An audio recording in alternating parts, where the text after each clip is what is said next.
Okay, Anton, do you know right now why I've rented this truck and that we are here? No. I bet you fucking don't. Well, recently, I decided to do two things that make me pretty much a fucking genius, okay? Thing the first, I got that job. I can work from home now. Thing the second, I filled up my 2 weeks notice with vacation hours. Right. So basically, I'm getting paid to fucking quit. And it's great. And I get my severance pay. And that's great. And the Mm-hmm. new job will fill in everything else. I haven't even heard of a work from home thing that has fucking health benefits, but I managed to land it thanks to the power of my friend, Satan. Now, the reason we have this truck and the reason it's full of things is because I have a new job with new responsibilities and a lot of different things I need. These pieces of technology that I like barely know, okay? You know what I get to do now that I've blown a bunch of money on them that was advanced to me? Mm-hmm. Write it off on my taxes because it's a work-related expense. These fans are a work-related expense. The AC units that are coming later are a work-related expense. This fucking Coco Bolo desk, beautiful. I always dreamed of having one. Work-related expense. This swivelly chair, work-related expense. Literally everything in this truck is a work-related expense that is now work-related the fuck off my taxes. I'm pretty much on my way to being an at-home, nouveau riche, I don't know, professional, a young professional. Okay. And that is why I made you carry it all into this truck for the low, low price of nothing. I paid you nothing. No, you paid me nothing. This was pretty much like just, hey, Anton, do you mind doing this? And I was like, yeah, sure. And then you just didn't pay me anything, even though you said you were going to pay me something. I mean, I think I've got like a 10 in my wallet. Yeah, I mean, it's not nice to be lied to, Bill. Okay. You know what? I tell you what. I will buy you beer, but I can't write that off on my taxes because at that point I'm already aiding a minor and doing non-minor related things. How are you going to buy me beer if you pay with cash? You're not going to pay with a credit card. Huh. Well, the most important thing about this situation, however, is a little bit different. The most important thing today, Anton, is that we saved a lot on shipping. So we're in Richmond, Virginia, because you wanted to save on shipping. Yes.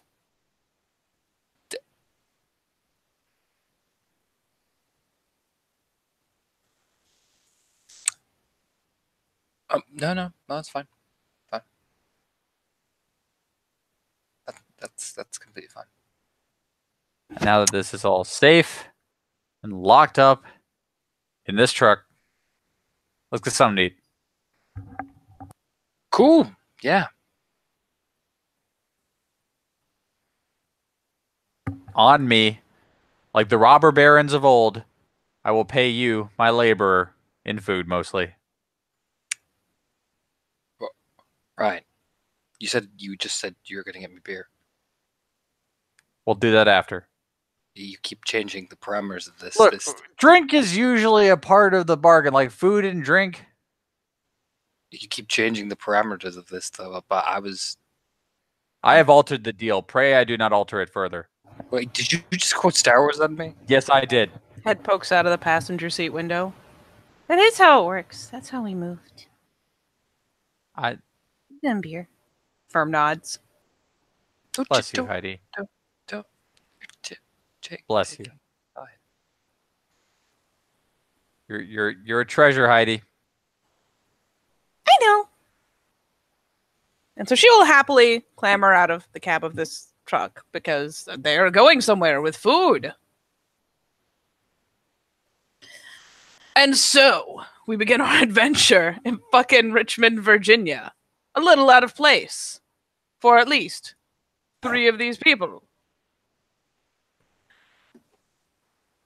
But onwards to fucking adventure. So you losers have come way the fuck out here because let's face it, Richmond is fucking capital of Virginia. And yeah, that's how we're fucking rolling today. Bigger shipping places, like a lot more materials, the largest city in the area. It's just way more efficient to get all your things in one place. Take one truck ride and save yourself so much on shipping, especially when Bill has decided he's going to have things like a server room, which will require many, many fine materials that would take approximately 1,000,000 years and $500,000 in shipping to get out to fucking Roanoke. So, here we are with these two fine men and a ridiculous little blonde girl. I assume pacing away from, like, I don't know, some fucking U-Haul situation. Yeah. Yep. It's a delightful U-Haul situation. And let's say, we'll stick them. You know what? Fuck it. It's there and I love it, so I'm gonna plug it. Off on the side of town, because apps don't lie, Bill. And this place is highly rated, highly vaunted. It is called Proper Pie Co. They have many fine pies. They're little hand pies. There are sweet pies and savory pies. There are so many pies. So many fucking pies. According to my trusty computer, there are a fuck ton of pies in this building, and we're going to eat them. Oh, that's acceptable. I like pies. Don't you like pies, Heidi? Yes. Who doesn't like pies? Susie. Susie doesn't like pie? Nah, She looks she's got hurt. Son stuff. I know. Oh, I won't make her pie then. No, don't make her pie. She'll get very angry. Okay. Toddle.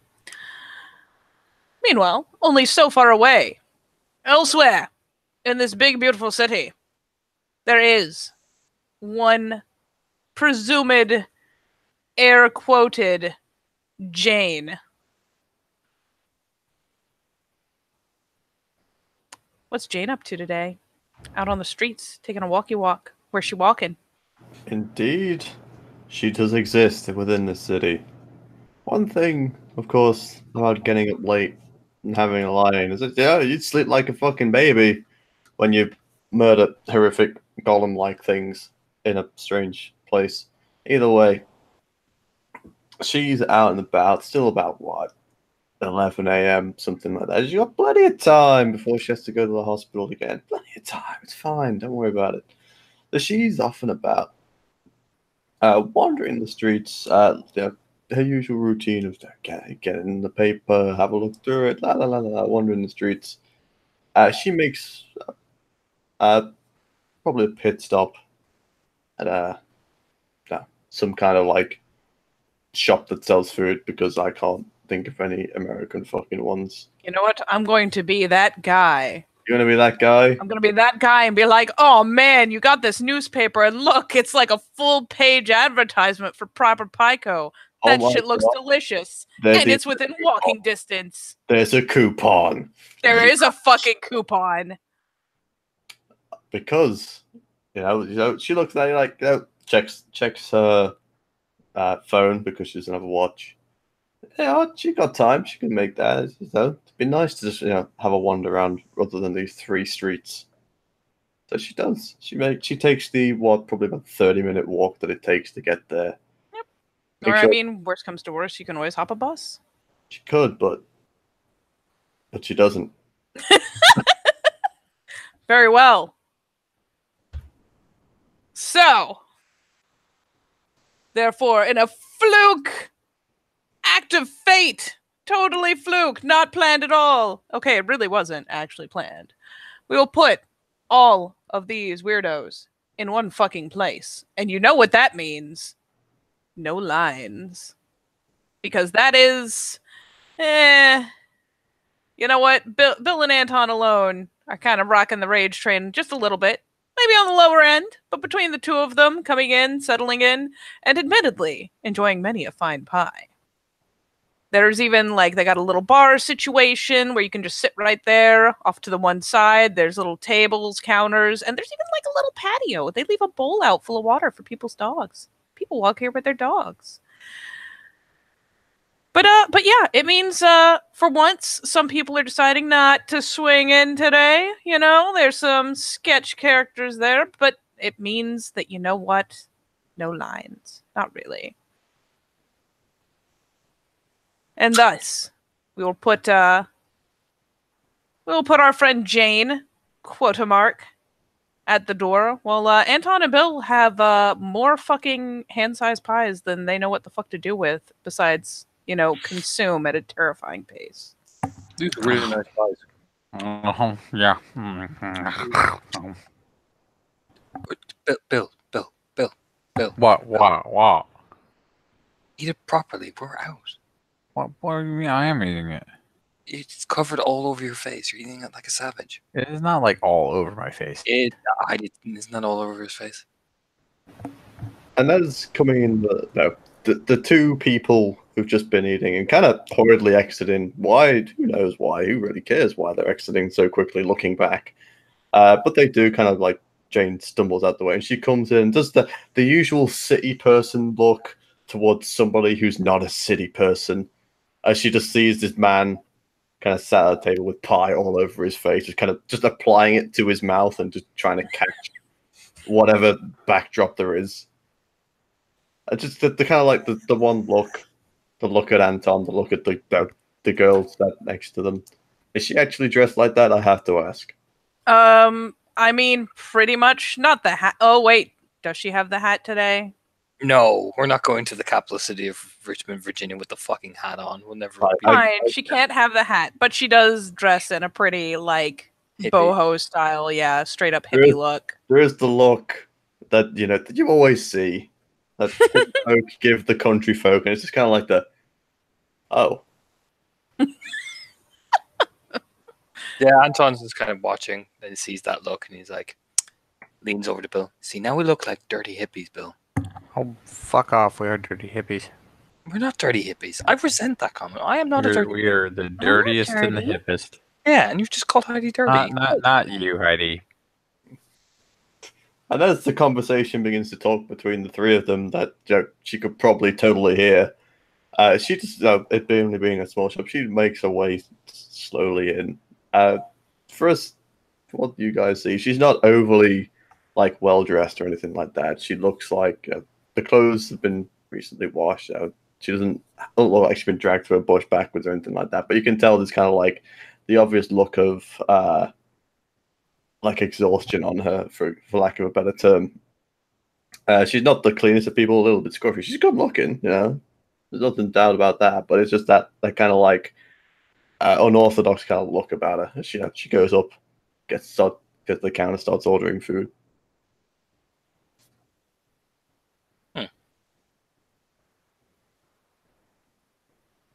All right, Tom, I'm going to provoke a primal urge roll. All right. Primal urge roll provoked. Provoking it. In a provocative way. I don't know. What? I'm not sure where I was going with that. We don't need no sexiness in here. Tens. I'm going to do this real fast. Oh, you do have tens. So, for one, just because it's there, and whether you know what it is or not, it's there. Anton has like a weirdly, it's one of those things where like you see people of like, I don't know, a particular ethnicity, a particular like buildup of clothes and style and whatnot. But Anton just strikes you in a very particular kind of way. Maybe it's too many movie cliches or something, but he just kind of gives you that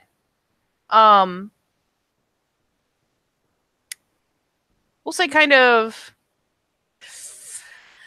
snaky feel almost. Just a touch. Like it's just the weirdest, like he kind of reminds you of like movies you can't even remember watching in a weird way. But in a more interesting note, especially for someone like Jane, as you're getting your lovely pies, there are many, many varieties of pie. So many. And your drink and whatnot, and turning to figure out where to settle, thankfully, there's plenty of room clear, especially around that group. Heidi, by contrast, gives the vaguest sense of familiarity. Like it's someone like you see her, and if you, I mean, even a normal person, or I should say even a normal guru, would get the weirdest sense of kind of obscure kinship or familiarity. In your case, it's all the more strange because well, you know the conditions in which you live. So that weird pang of familiarity when you don't recognize the face, don't recognize the clothes, don't recognize anything. But you know, you turn around, you get a proper look, and it's like, huh, that will at least be something. That is where your tens go. She, as she orders food, gets the food in one hand, the drink in the other, turns around and just sees the group again. It's kind of like blinks, like always, like not meaning to stare at them, but staring at them nonetheless. Mid, like, shoveling one of the foods in, kind of looks over. Like that awkward, like, stare. Like that Samuel L. Jackson gif. You know what I mean? And as soon as Anton looks up to make eye contact, she just looks away instantly and just starts like, "Yep, I'm not. Nope." The look of I totally wasn't staring, but you totally caught me staring. I'm gonna go sit over here now. Please don't look at me. Just what does she kind of walk bumble fucks lot over there? These city people are weird. Yeah, and we're gonna get the hey, what are you doing here? The whole fucking time he says this fucking slob like pie, the crust. Jesus, Bill. But like, dude, do like Taylor Swift and shake it off, all right? Really? You're eating pie. Shake, shake, shake, shake, shake it. You bought lots of pies. No one should expect you to leave. Bill, you dirtied your clothes. Look at that. Ah, my clothes are fucking fine. It's my face. It's a mess. Heidi starts pulling napkin after napkin after napkin out of the little dispenser because it only dispenses one at a time, and eventually just like foists a wad of them at Bill. Yeah, that hipster chick was staring at us. And she was probably thinking about how we haven't even heard about the band she likes. Like, it's this new gen fusion thing, but you probably never heard of it. And she's like really sad because she doesn't have the fucking money to like get her oversized glasses that aren't even fucking prescription. In fact, she's walking up in here. She probably has like a fucking coupon, right? And that's how her hipster ass can afford to do it because hipsters don't have fucking money. She's not an emo, Bill. Calm it down. Jeez, bring it down. Question is, how are you guys making any effort to be quiet? AKA, do I even need to provoke a roll, or can she just hear all of this? I mean, Bill's an asshole. Anton was, but Bill is just Bill. So as he says that, well, first of all, I need to ask the question: does Anton or Bill look over to Jade? Anton does. He's like, she's not an emo, Bill. Calm Bill down. doesn't give a fuck. Say that as Anton looks over, you just see Jane just like with a drink in her hand, just literally just now fully like the stare of really. Oh, hey! Oh shit, she's heard you. Okay. Did you get that with a coupon? That's with a smile. Hey. Yeah. Oh! Must have been a good coupon then. Taps Anton on the shoulder. Why are you talking like that? Because I'm nervous because Bill has literally just insulted everything she's after saying, and it proved out to be pretty much right, so it's a bit awkward. You could start by saying hi. Thank you, Heidi. Sage nod. Hello. Oh, and before I fucking forget for the millionth time, Tom, Heidi is probably no longer bandaged on the arms, but basically her arms have a handful of scratches on them, like kind of up and down the length, and there are similar, like you can tell they're along the way to healing scratches, like up and down her neck as well. It doesn't look like gruesome per se. It's just weird. No, she clocks them, but she's her main point of focus right now is the guy staring at her who's just said hello. Hello. She just looks at him again. You just see her, she's just chewing slowly. Just one eyebrow raises, swallows. Hi. Well, I think we got off on the wrong foot here. I'm Anton. This is Bill. I'm Bill.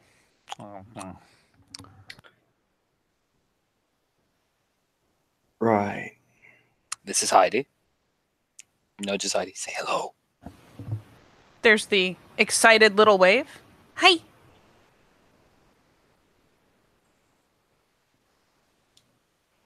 And for what it's worth, for both parties, I don't know actually whether Jane will be indulging in her usual shenanigans, but man, Jane, these guys eat in a way that is the only thing you've ever seen compete with your recent appetite. Yep. No, she's clocked it. Like, I mean, for the other two, what they'll notice is, she's only sat down. You looked away, but damn, that pie went away pretty quick. It's not all gone, but that was got a mouth. Long day. It's only 11 a.m. Look like I had a long day by the way you're eating anyway.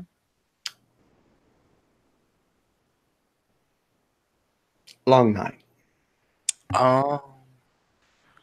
That is a weird. Oh my god, fucking thing to say. Can you not talk with your mouth full, Bill? Why? I'm gonna fucking talk. It's rude.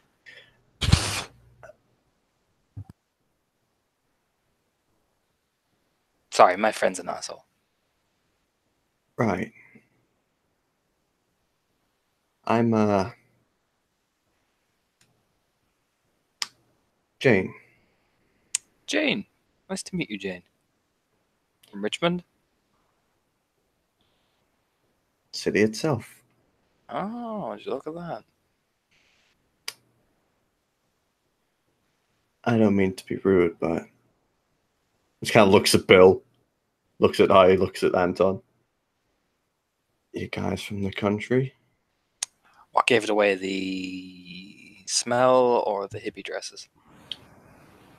You look back over, Heidi's like stretched across behind Anton, trying to get pie off of Bill's face with a napkin, trying so fucking hard to get him to stand still. Hi, I'm eating.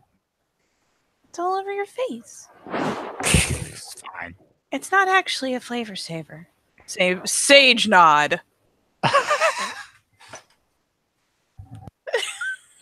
You know what? I just had a feeling. Yeah, no, I imagine you city folk get that a lot. Can't imagine why. Pretend totally like I ignore the two beside me. No. Right. Great. Well, it was nice meeting you, Anton. Nice meeting you too, Jane. It's like the slow kind of eyebrow raise, turns round in her chair, looks back. Is he still staring? Yep. What? Oh, what? What? What are you staring at? Nothing. I was enjoying the I was looking on a different direction. Why the fuck are you staring?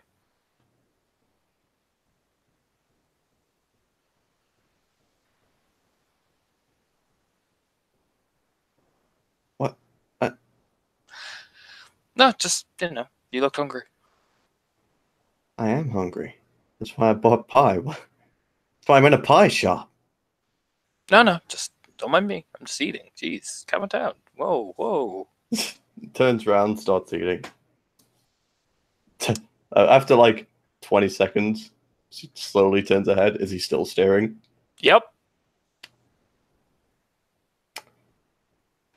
Puts it down.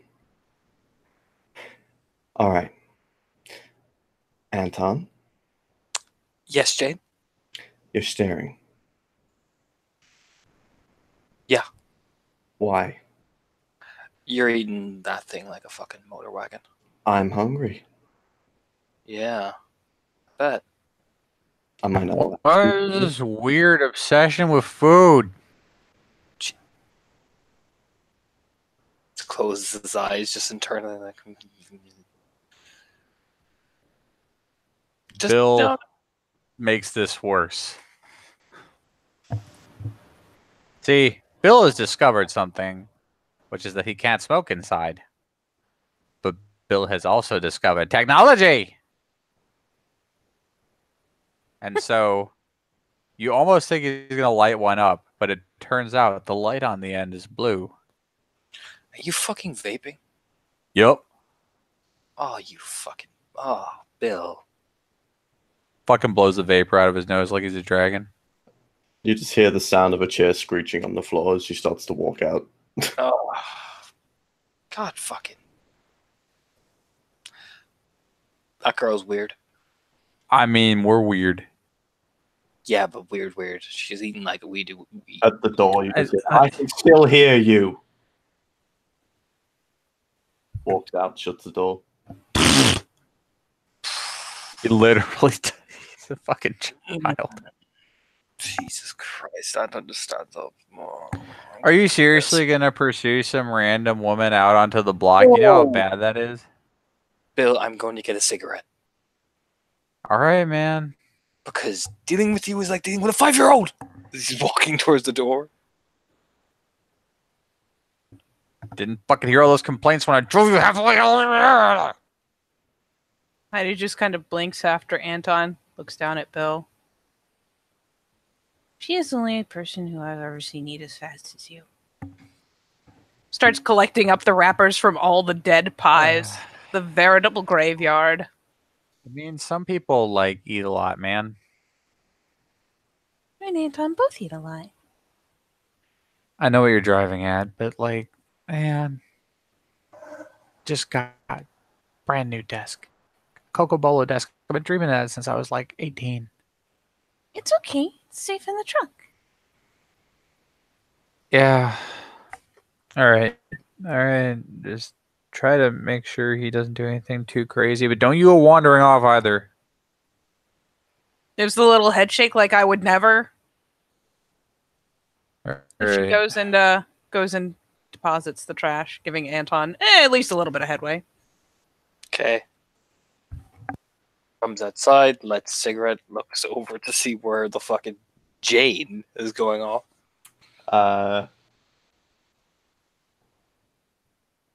Is there an alleyway around the side of this building or not? Or a corner very close to it? I mean, here's the thing.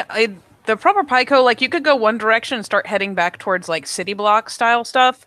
But, like, directly on the other side, like, this is right on the edge of, like, seems like neighborhood territory. Like, you could swear the building across, like, directly across the little street from it is a church. And as you go further on, it gets a little more, like, open. All right, so I'll give you this for free then. So around, kind of like you'd look to whichever way is towards more the city style. You can see on the corner just kind of like a bag kind of hanging out and an arm. So someone's obviously leaning against the wall smoking. Just kind of just slowly, cautiously start walking that direction. Probably lighting the cigarette as he's walking.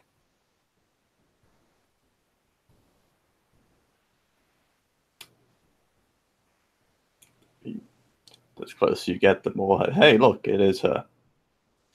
She's just up there smoking. She hasn't noticed you yet. Like, kind of looking through things on her phone. Puts his foot up against the wall very calmly. So, Locks the phone, pockets it.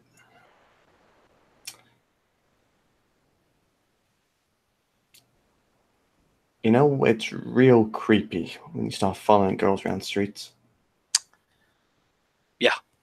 But just go put this out there. I don't think you're just regular hipster thing. No, I believe the term is more rock more than hipster, but yeah. We're going. I was right. You're going with the Maureen Morale. Cool. But I'm just gonna put this bluntly. Looks over. You what I think you are?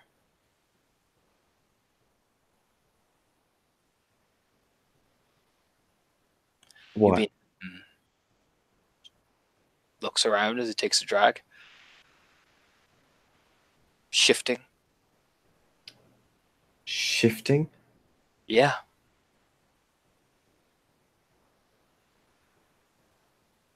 Shifting?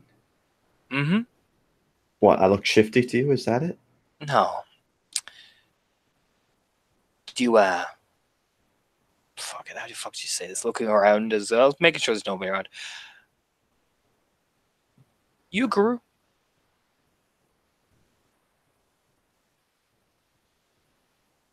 Why? Curious? Don't know what you're talking about. Really? Shakes her head. See, that's a shame. If you want to talk to one, two.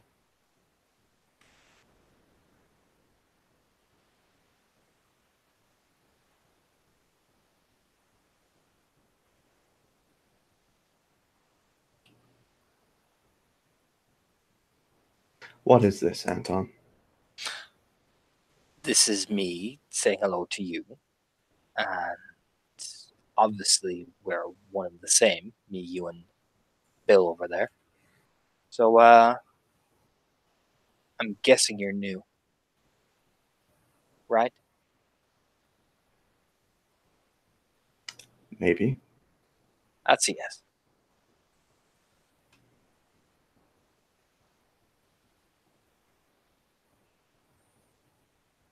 So, do you want to take this somewhere private? Because I get the feeling what we're going to talk about is not really easy business for a city street.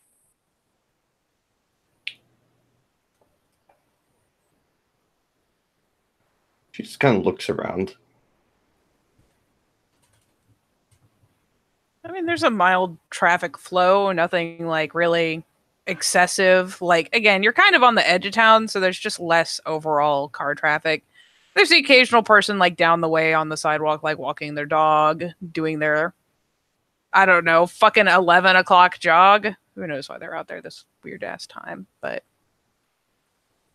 I mean, it's a pretty generic Tweety Birds fall day. A little bit crisp, not too cold.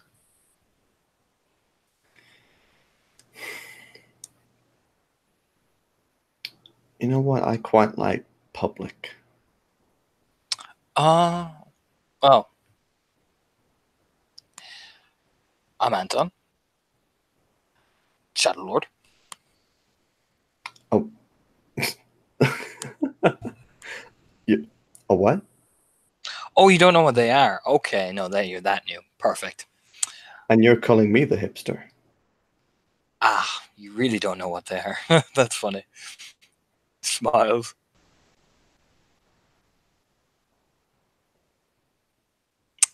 Basically, yeah, I'm the most experienced out of you and Bill, and that's fine. You know what? Yeah, Star-Lord or whatever. I'm sure you are. I'm gonna put it like this: you say you able to cross over and see freaky little like spider things? Because I've seen these around the city parts.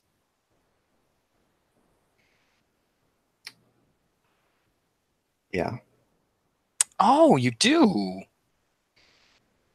Well, now we're getting somewhere. Leans over. Leans back. Put it like this: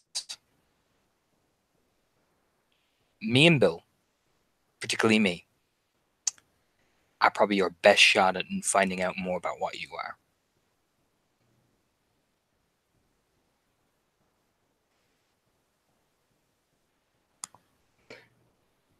Probably. It's not, I know this is awkward. We've just met, and this is even more awkward. And hey, let's face it, it's not as awkward as when I first met Bill. Let's talk. Figure out what you know and what's exactly set up here. That way, we can all touch base. And I figure 3 of us together is better than all of us alone.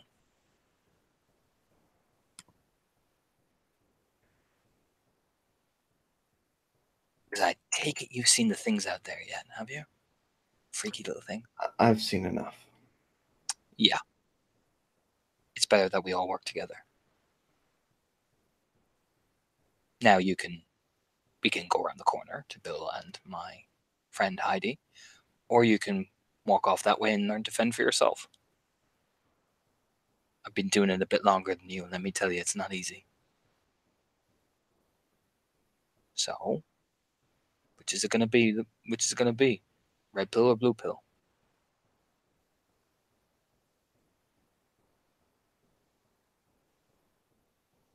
Jesus, get the fucking black trench, Morpheus. She starts walking towards the corner. Look, I'm fucking new at this just as much as you are. I'm just been at it a bit longer than you have. He rolls his eyes as he's walking around to Bill.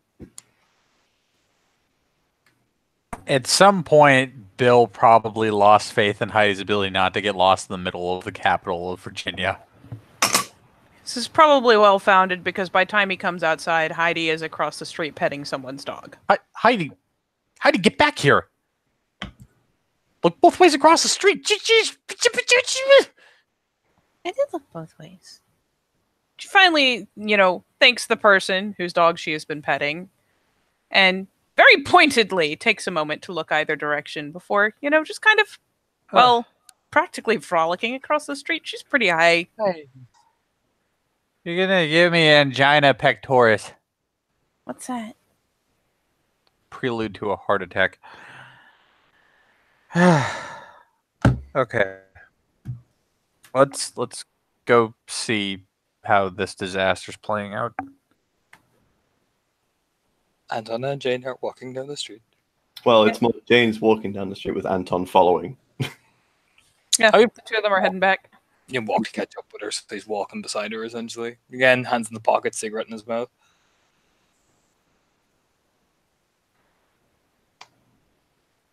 Okay, this is a developing series of events. I kind of figured the authorities would have been called by now, so... Let's add a whistle. Bill! What? Come over here. Fine, fuck. He's lighting an actual cigarette. Heidi, stay close to me. Okay.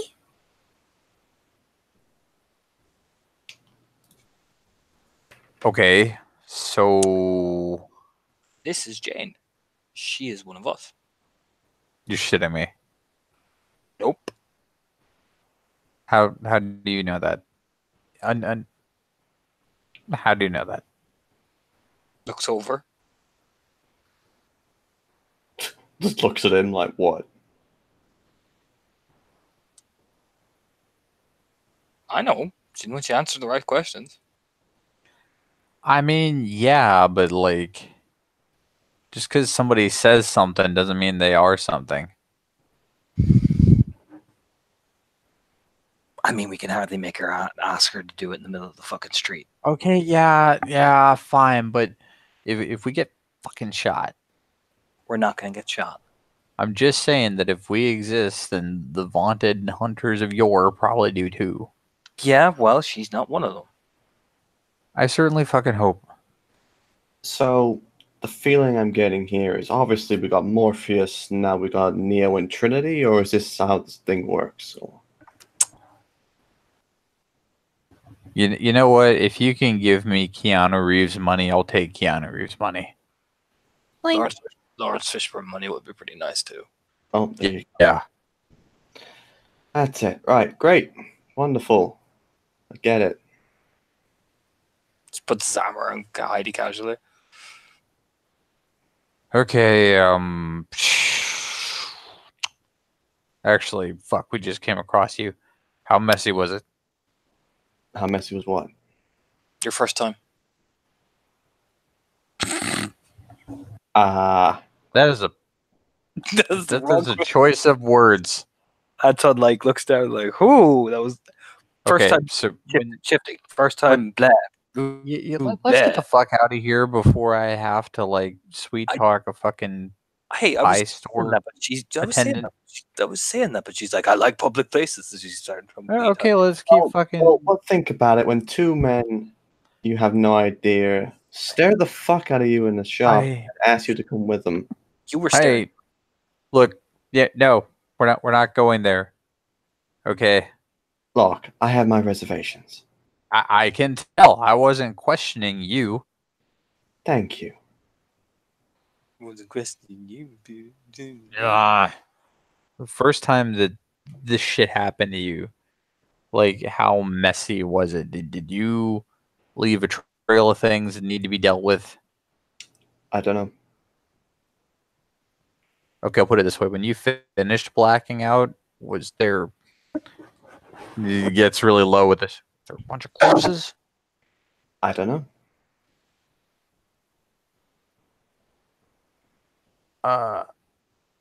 What?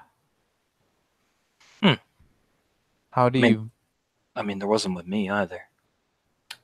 Oh, fine, I'm the one. No. Well, let me put this simple for you. All I remember, a few weeks ago, I woke up in a hospital. That's it. Huh. Not to be left out. Huh. Right, we should get to the truck. Look, she's already pretty elite. You're not gonna follow two weirdos to a truck. I'm not going to follow two weirdos to a truck. She's not gonna follow two weirdos to a truck. Jesus fucking Christ, this is like fucking trying to fucking pull teeth. Points. There's a park. Fuck it. Note, there's not visibly a park. She just This is like Bill's already pulling out his phone. You know, I never thought I'd use maps with the walking option, but this is my life now. As he puts in like his little Bluetooth. Kind of looks at him trying to use. Bob? How does he use a phone? With his hands.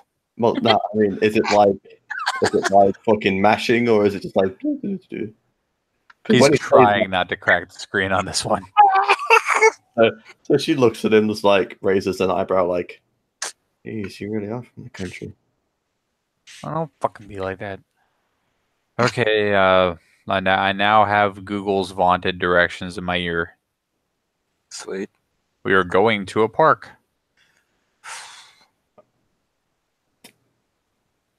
Heidi at least looks very excited by this option. And if I'm lucky, there'll be a hot dog stand on the way because I'm still fucking hungry. And what? It beats being thrown in the back of a truck. Oh, get over it. We weren't gonna do that. Jesus. I'm not leaving you alone with my Coco Bolo desk, you fucking savage. So he starts walking towards. Well, I mean, you guys don't know, but Google knows. It says say what? She just stares at him, just like,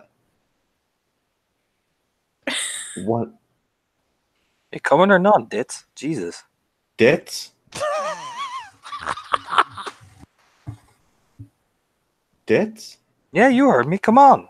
Dick tilts his head as he's walking with Heidi. So that's how we're playing this game now." Just starts walking after him.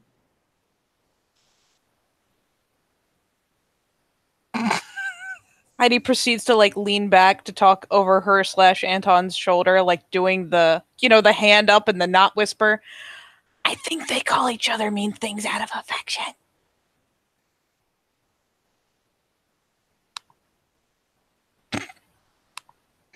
To who? Smiles. She like does this back to back to Jane and then smiles up at Anton like this is perfectly legit to say. Continues happily walking right next to him. She says it to Jane. Yeah. So the kind of They just called her a ditz after all. She has to reassure her. She just kind of looks at Heidi and then looks at Anton with the like. I'm the ditz. And no, it's not that. It's like it's a realization in her head. You can't tell what it is. You can't. You could roll and try, but you can't. Fuck it, I'll roll. I'll roll my peony. I'm gonna go poo for this shit. Bill continues to be the asshole. Because I'm not going to contest, but you see the realization in your head that, you know, with the actions you did kind of go, the awkward intros, like, oh God, is he hitting on me? I'm not hitting on you. Don't worry. You're not my type. No, I never take myself for Morpheus. You're too skinny. As he's walking. You're too edgy. That's fine. Just need to get more up in your trunk. Jeez. You are both distracting me from the siren song of Google Maps. Besides, looks at Heidi. I'm not edgy. Am I edgy? I mean, sometimes you're kind of pointy. You are edgier than a room full of right angles. There's the walking edgelord over there. Oh, I'm just too busy concentrating on my Google Maps. You have it right there, folks. One of us has to lead us to the promised land that is this park that better at least have a pretzel guy. Oh, look at my Coco Bello. Ooh. Coco Bolo. You wouldn't understand. There it is. Smiles big and wide. Wouldn't understand, Anton. Look, I have been an office drone for a long time. You spend a lot of time at a desk when you're an office drone. You begin to fantasize about bigger, better desks with finer materials and perhaps a sheen. You dream that one day you'll have an assistant who can polish the desk while you drink your coffee that they had to make to your bizarre, and I mean absolutely Byzantine, prescriptions, none of which matter. Okay, that's what you think about. Now, I don't have an assistant. I will probably never have an assistant. I'll have to polish the desk myself. But god damn it, finally, I have the desk. I feel like we've made significant progress in how you feel about the desk, Bill. I'm being led astray by a bunch of people that are completely insane. Bill's just angry. He's always like that. He's a nice guy when you get to know him. Satan, give me strength.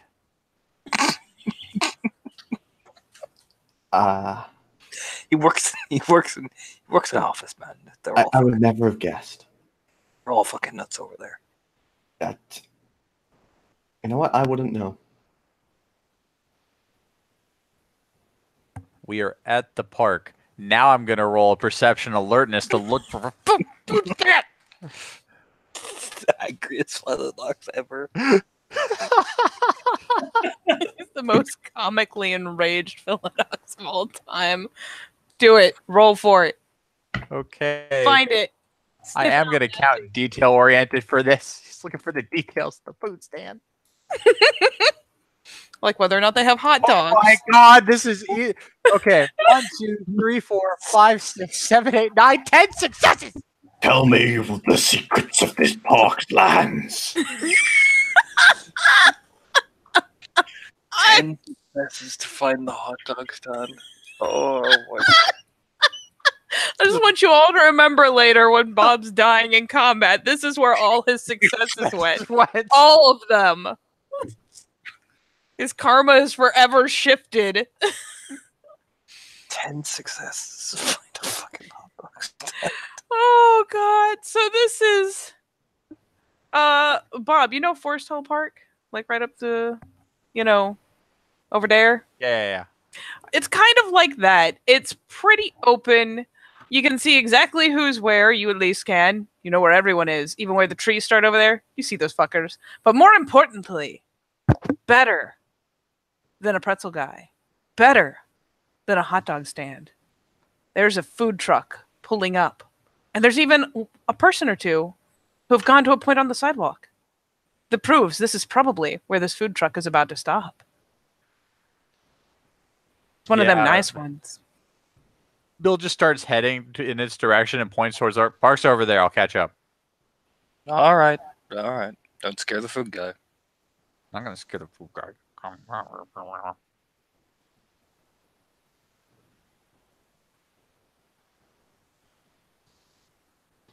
Keeps walking. Oh, Close.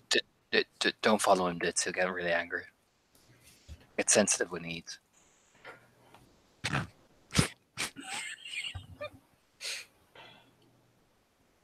All right, Edgelord, where are we going? We're apparently following the other edgelord's directions. Oh no, you're the Edgelord. I'm not an edgelord. He's more Yeah, edgy. you are. He is way more edgier than me. No, you came up to me saying, "Hi, I'm a Shadow Lord." That's pretty edgy. That's because it's part of the thing I'm belong to. You know what? That's one hell of an intro. I don't know how they do it. So You know what? If they all do it like that, would be pretty funny. Anton, roll me alertness. Oh God. You just hear Bill like, I will take the 2 extra large sausages on a roll. No, make that 3. 3 and 2 sides of fry. Oh God, you guys do mac? Yeah, side of bacon mac. Heidi is no longer beside you, Anton. Oh, for fuck's sake! Looks On the around. bright side, you've gotten 2 successes, so you do see that she has found a thusly dubbed official climbing tree, probably a big fucking magnolia, and is levering herself up into it very happily. Walks after her. Heidi! What have I told you about wandering off and not telling me? As she continues clamoring, but I'm right here. You can see me.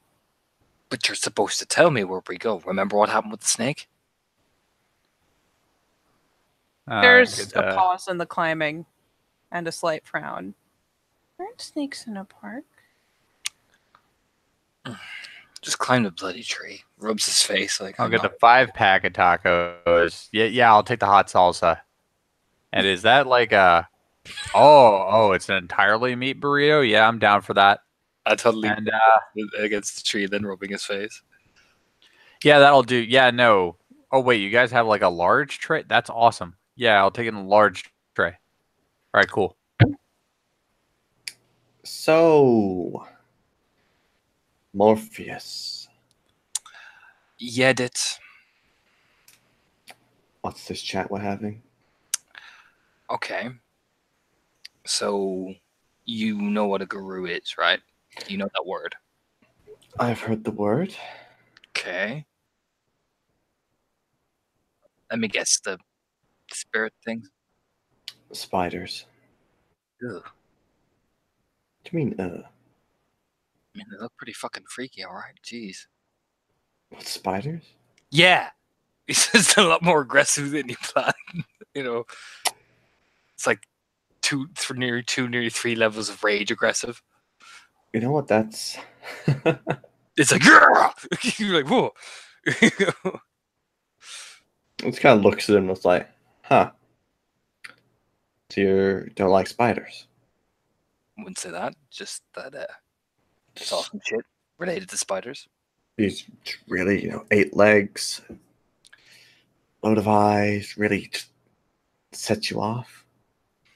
No, it's the fact that they belong to the devil. And they should all purge and burn. Oh, that's. You know what? You'll fit in right in the city. That's why I don't go in the city. Spiders everywhere. That's I why. mean, And I don't again, really mind the city much. He says carrying this 2-handed food tray that he's balancing on one arm and eating off of. and that's why I don't go in the city, because fuck them all. It looks at Bill. No, but I'm pretty sure the city likes you. Hopefully, yeah. Keep spending money like that, they really like you. My friend, I have a salary. You know what? So you got a job. Fuck yeah. Works from home now. You know what? Color me impressed. That is. You know what? Congratulations, Bill. Got a job, got a house, got a car, got my brand new desk. I'm thinking about getting a cat. doing. You know what? You're doing really well for yourself. That's great. You got a job too, city girl? Or just like looking smugly at Bill? You know what? I haven't got shit. Oh, That sucks. that sucks. Really does. Yeah, it does. I'm not even being sarcastic. That kind of sucks. Like I said, I woke up in a hospital. No idea who I am. The name? She kind of just pulls over her wrist. You see there's a hospital band. She just holds it up to Anton's face. You just see Jane Doe. Oh. Oh boy. Oh, all right. We got to navigate this. Anton, I'm navigating. No, you're not navigating. I am navigating. No, you're not. No. I know these settings better than you. No, you don't. Yes, I do. I know more about this than you do. I have lived in the hive of modernity. Bill, eat your food.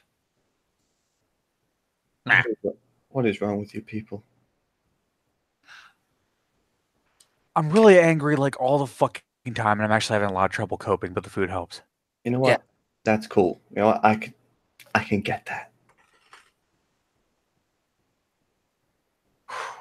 Okay. Okay. Let me quarterback this thing. So,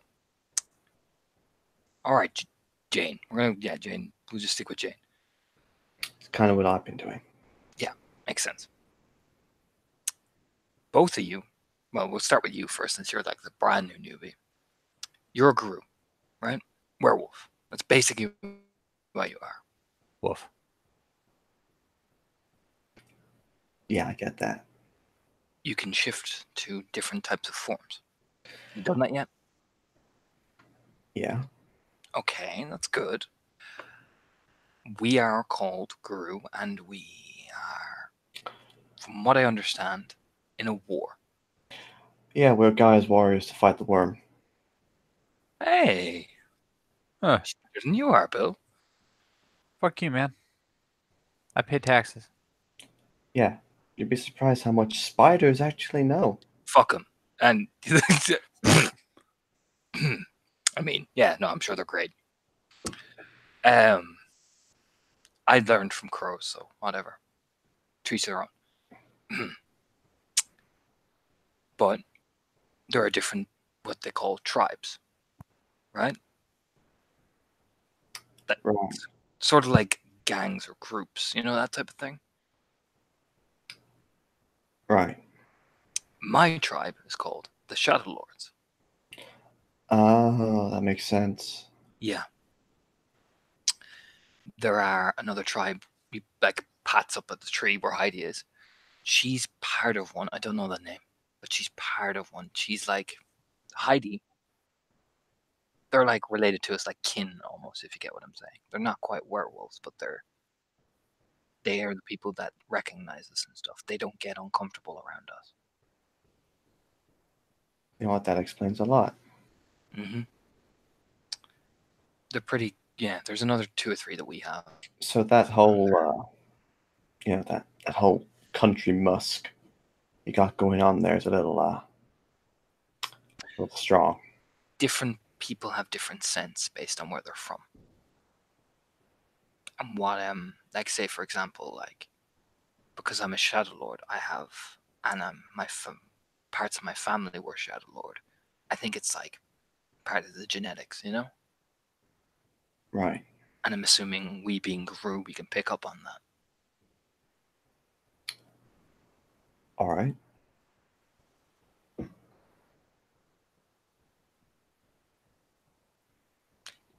You just shrug. So the way we've been figuring it is that working as a team seems to actually get more results. I've found a lot more of the worm creatures are beginning to infest humans, and they're working with a company called Magadon. Definitely.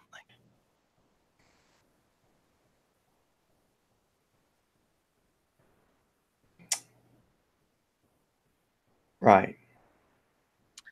They slip in these pills, you see, and then the monsters come into the person after they take these pills.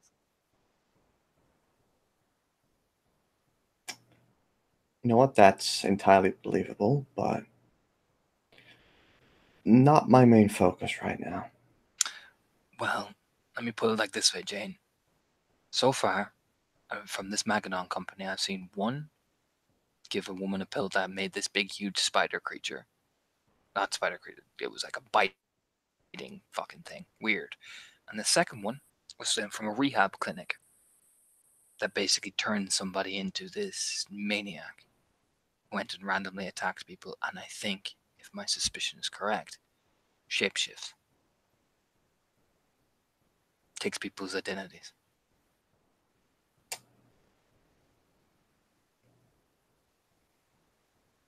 You know what? There's probably a lot of shit out in, especially in the city. There's probably a whole lot of that. Yeah, well, we're only dealing with stuff out like a natural bridge, Roanoke and stuff like that. You know, we're small time. It's easier, and there's more manageable, and there's more actual spirits out there, and it's the wild. You know? Yeah, I get that. The three of us ain't cut out for a place like that. He'll point at the city.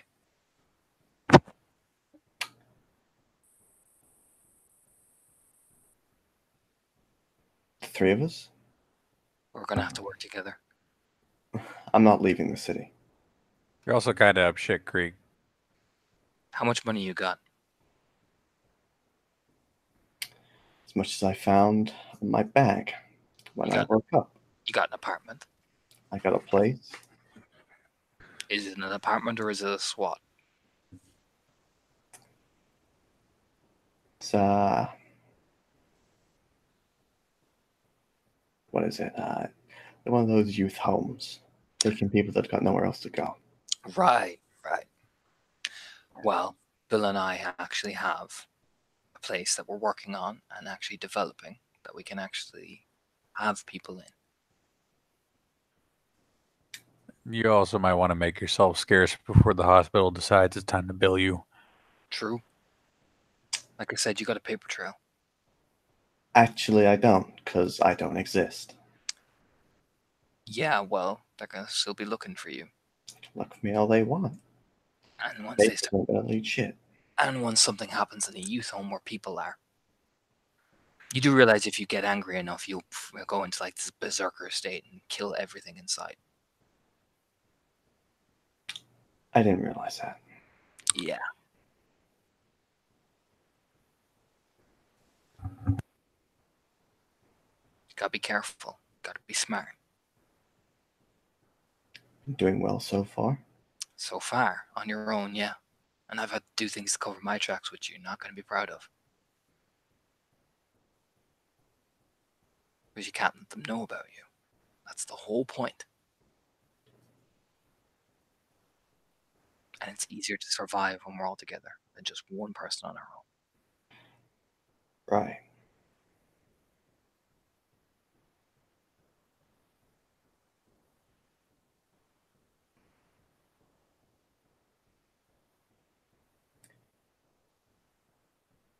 So, what is this? You guys taking me away, or This is us. Well, we had plans just to head the fuck out of here, but since you're here, well, whatever stuff you got at your youth home, you gotta go get. We're gonna show you a place where you can hole up, get yourself sorted, situated. We can eventually come back here. you said you were working on it, right? Yeah, we've got a few things to finish. So when they're finished, you'll call me, and then I'll come. Don't look at me, man. Fucking my other room's got things in it.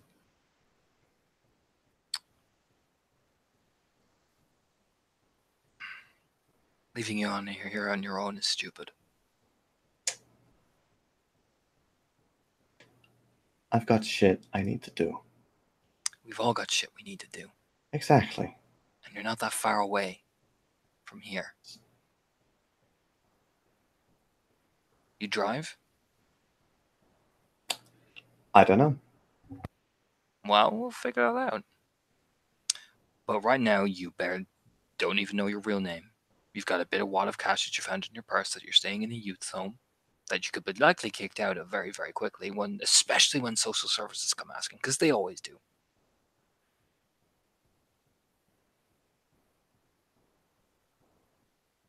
Well, when that time comes, if that offer's still open, I'll take it. The offer won't be open because you bring the additional risks to me, Bill, and Heidi.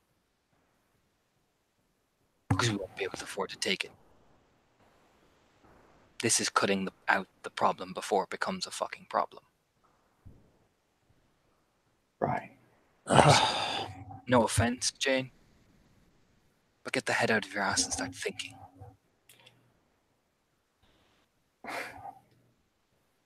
Look, I get it. I get it. you know what? I feel like I can fucking. I feel like I can find a middle way that is not chopping the proverbial King Solomon's baby in half here, okay? How about this? It's not gonna take that fucking long to get shit running the way we need it to be running. It's not. I barely know dick about it, but I know enough to know it's not gonna take that long. You actually do kind of need to get the fuck out of Dodge because you're sitting in the kind of place that people will scoop through if they're looking for somebody that owes them money. However, it has become glaringly obvious to me that you do not trust creepy guy in business casual, creepy guy in casual, and Heidi, who is just a gem. So, we will find a middle road unlockable by my one true superpower in this day and age, money. I will put you up in a decentish hotel for a short period of time because I really just can't fucking keep you at my place. Hey, Bill, where do you want And- this bathroom? What? My friend Becca's got the bathroom place ready. She's asking where do you want it? The house. Yeah. I mean, there's only one bathroom in the house, dude. Yeah, but she's reinvent at the Miller place. She's like reinventing it. So where do we want it? Oh, not too far a walk from where we sleep. You just send that back. Close enough, essentially, so we can just manage to get to it. All right. Anyway, so I'll just put you up in the hotel. You will be safe from the likes of me and him and any misgivings thereof. I will even pick a place with a continental breakfast so that you may breakfast without any fear of spending whatever money you have. We will work shit out over time with an easy reachable distance of each other. And most importantly, you will dodge the one thing that I never dodged in my life, a bill.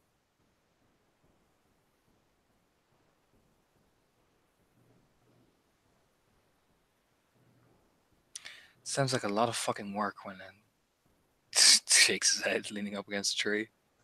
Fuck off, man. She didn't even know us. She Sounds does. like a lot of work.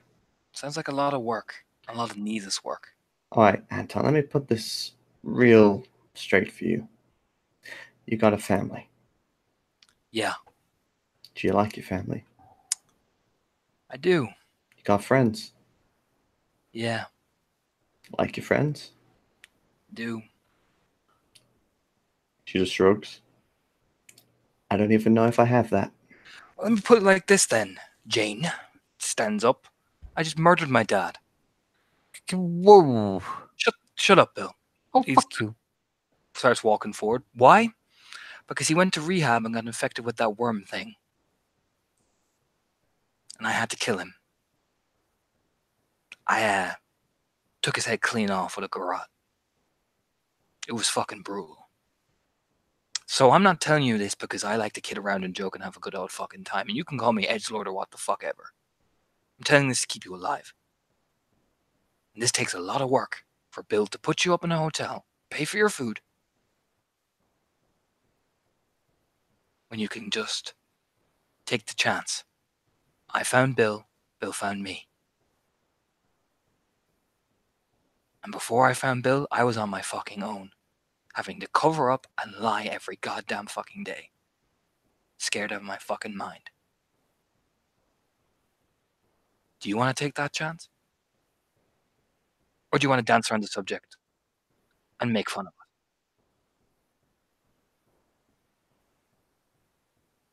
It's your choice, man. Just lights up a cigarette and leans against the tree again, shaking, getting a bit angry.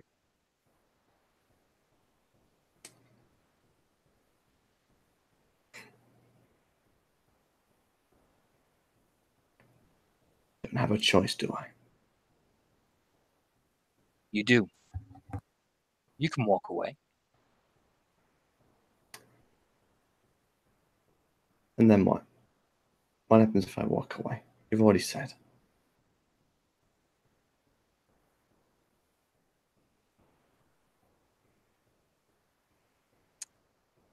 Like I said, giving you the option to survive. If you want it.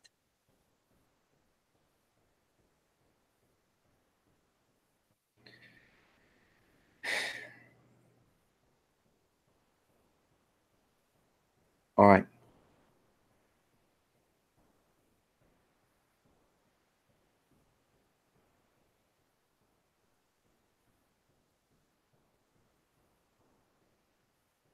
All right.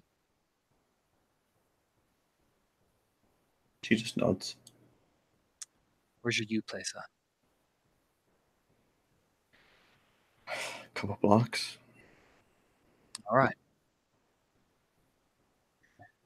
You give the girl a name, the receptionist, what the fuck ever, whoever runs it. I did. Surname? I did.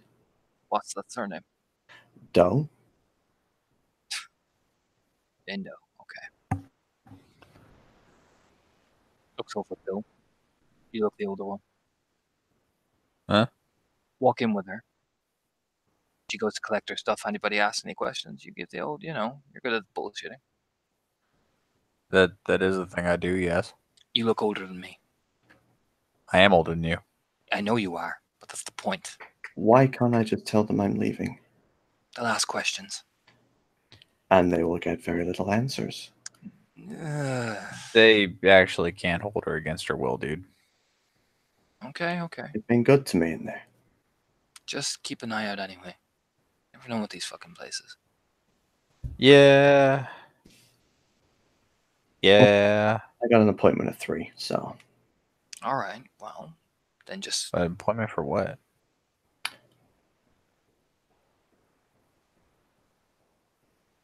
Things. things. Smirked. And stuff. All right, Ms. Grimes, let's go. It's just an appointment. That's all. Don't trust people like that. As he's walking, you never know what they might be. Unless they're me. Then you know. I'm hungover. Oh, God, yeah, fucking. You should just say grumbling.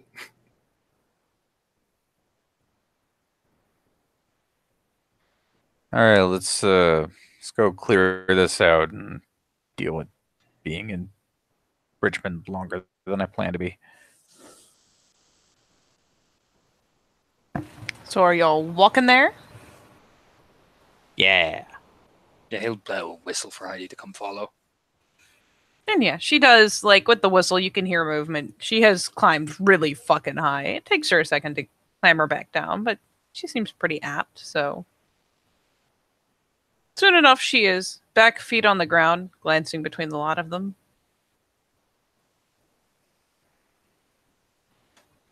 All right, let's go. And you're off. With the bold Jane leading the way through the labyrinthian. Okay, it's really not that labyrinthian, not on this side of town. Streets of Richmond. Off towards an equally kind of, just on that edge where things go from city to grassy. And a roundabout to that lovely, lovely youth shelter. Yeah, she just walks straight on in. Yeah. For the sake of the rest of you, it's pretty generic little place. Looks like, maybe at one point it was a large home that was refurbished into a a more group housing situation. You can tell there's been like an addition put on the back. There is fencing for the back, so there's potentially a yard. Who knows what all back there. But it's got just the nice little steps leading up and a set of double doors. Got some nice little bushes, a little sign out front. And as you head inside, there is a front desk. There is kind of a sitting area, not battered, but used. Like the seating has seen many a butt, but it is not like in ill repair, anything like that. There's a couple doors leading further back into the building. There is a fairly young dude at the desk. Maybe a little younger than Bill. Yeah, and she just walks straight on through. Like, yeah, she knows the place. Mm-hmm. She doesn't stop anybody if they try to follow her. So are both of you going in with her? What is the plan? What are you doing? Bill's going in. Fuck it. Holding on to Heidi like a fucking vice, but sus of everything in there. Sus. It's so sus! All right, this merry band of assholes. You walk through a door into a hallway, and it's kind of like more like a dorm situation than an apartment one. But there's numbered rooms along the hall, and you go around and you hook a right, and you can tell it's kind of a horseshoe shaped hallway. That's probably where the other door goes, the other end of that hallway. And around the back there is an elevator that you use to go up to the second floor, and which point I presume that Jane leads you around to a particular room. Her room, in fact. Yep. She pulls out a big key with a massive brass little thing on it. So has the key room on it. Opens the door, and it is so fucking clinical in here. It is a room with a bed and a chair. My God. And she, literally just goes in the closet. It's empty, apart from reaches up on the top. Kind of pulls out a few things, stuffs them in her bag, goes to the safe, opens up, and you see, like, she reaches in. The wad of cash she pulls out is a fairly large wad of cash, but a wad of cash nonetheless.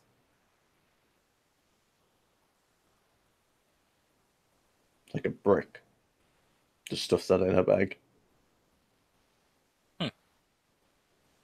That's it. All right. You gotta talk to somebody. I mean, I'll go say bye. All right, then.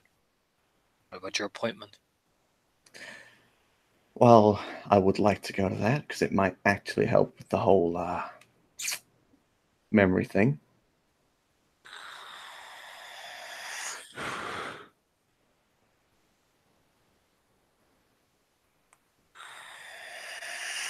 You got time.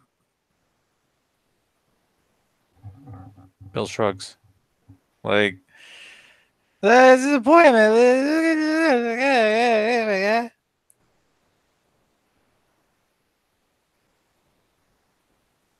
Just shrugs, starts walking out back to the elevator.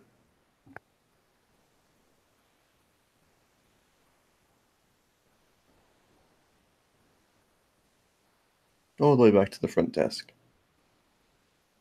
It's the dude who checked you in the first day. And she comes down to the front. Hey! And, he kind of pops a glance up, fixes his glasses, and is like, oh, hello again. What can I help you with? I want to say checking out. Is that? He kind of shrugs. Good enough terminology for me. Do you have somewhere you're planning to go? A forwarding address? Oh, yeah. But you know what? It'll be fine. Don't worry about it. Just, I'm staying with a few friends. It'd be great. All right. I guess, do you have all your things? You need time to move? No. I've got everything. Didn't come in with much, so He kind of shrugs with that little bit of a grimace, like, you're not wrong. That's fair. He's like, all right, got your room key? Slides it across. Yeah, just let me get in the computer here. And he's pitching probably Bill the occasional like side glance, like, Jesus, what? Ugh. But kind of tries not to be sus. And he'll start typing, and you know what? Fuck it. He takes a moment and jots a quick little thing down on a piece of paper, and goes through clickety click click click, and then it's like one of those not like a post-it note, but a little notepad paper. Are the other two like watching the whole fucking time? Anton is, yeah. So Jesus. Bill seems vaguely disinterested. So he'll, do that, and gonna take the note, and shuffle around through some papers, grab up a little pamphlet, and basically, we'll, once all is said and done, we'll, take up the pamphlet, offer it over. In case you need to get in contact with us again, here's a pamphlet with all the information. I hope everything is looking better for you. Yep. It's definitely on the road. Just baby steps. All right. Well,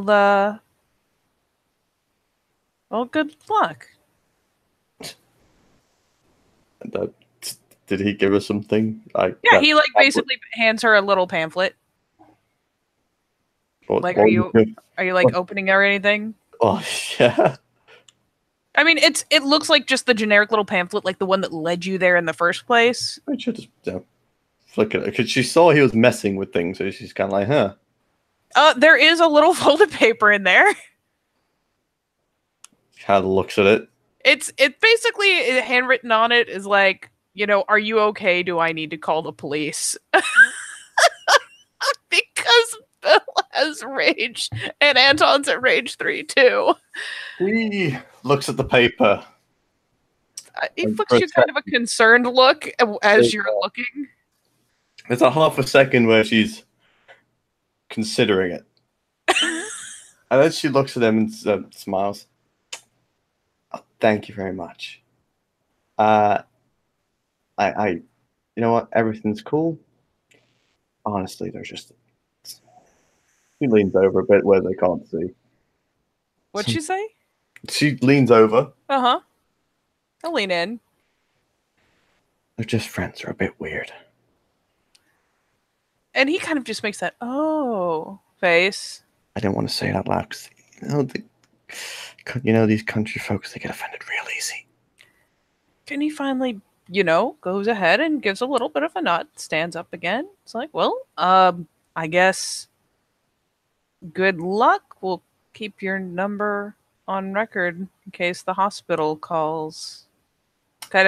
Still kind of making the little side glances over at the other two, like, ugh. Great. Wow. Bye. Starts walking out. It's like, yep, I'm out.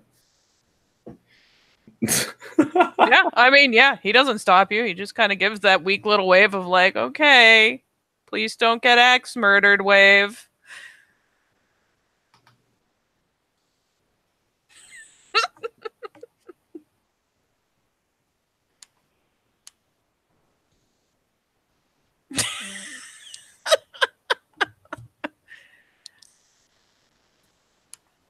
Onward to an appointment.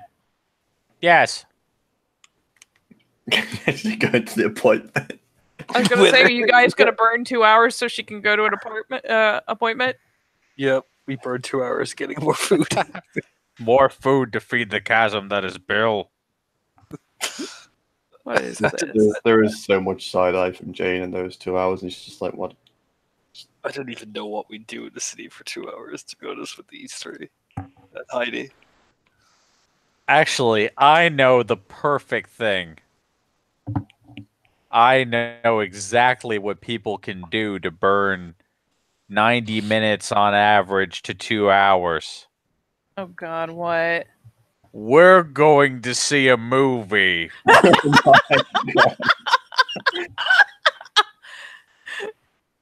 You do in fact find like the Bird Theater nearby. Like there's other like current theaters, but the Bird Theater tends to play like older movies. They'll play things like, you know, with it being October, they probably have like no shit like The Nightmare Before Christmas. I know what we're going to see. The Princess Bride. Yes. They do play that periodically. I'm not even lying to you. Just kind of looks at Bill as this, jump cut to them 3, 4 even stood in front of the movie theater looking up. Really? It's a classic. Oh boy. Do you ever see this, Heidi? You know what? This is one of the very few things I'm actually glad I forgot. You don't like Night Before Christmas? Really? And I'm the edgelord who walks in? Princess Bride. Princess Bride, dickwad. All right, take 4 for Princess Bride. Yeah. Let's get some popcorn. Fuck it. How much popcorn are we buying? Because I imagine it's going to be a lot. It's going to be a lot. You get, oh my God, you buy the actual trash bag of popcorn. Popcorn nachos. Is that a Slurpee, thing? I know there are certain places where you can do it. and nachos, Slurpees, all sweets. Oh, sweet. Jane just, she just puts down some money. Here, give me everything. Full Harry Potter thing. It's like, we'll take everything. Like, what? Oh my God. Also, the sound of the fucking Timmy trumpet and Savage.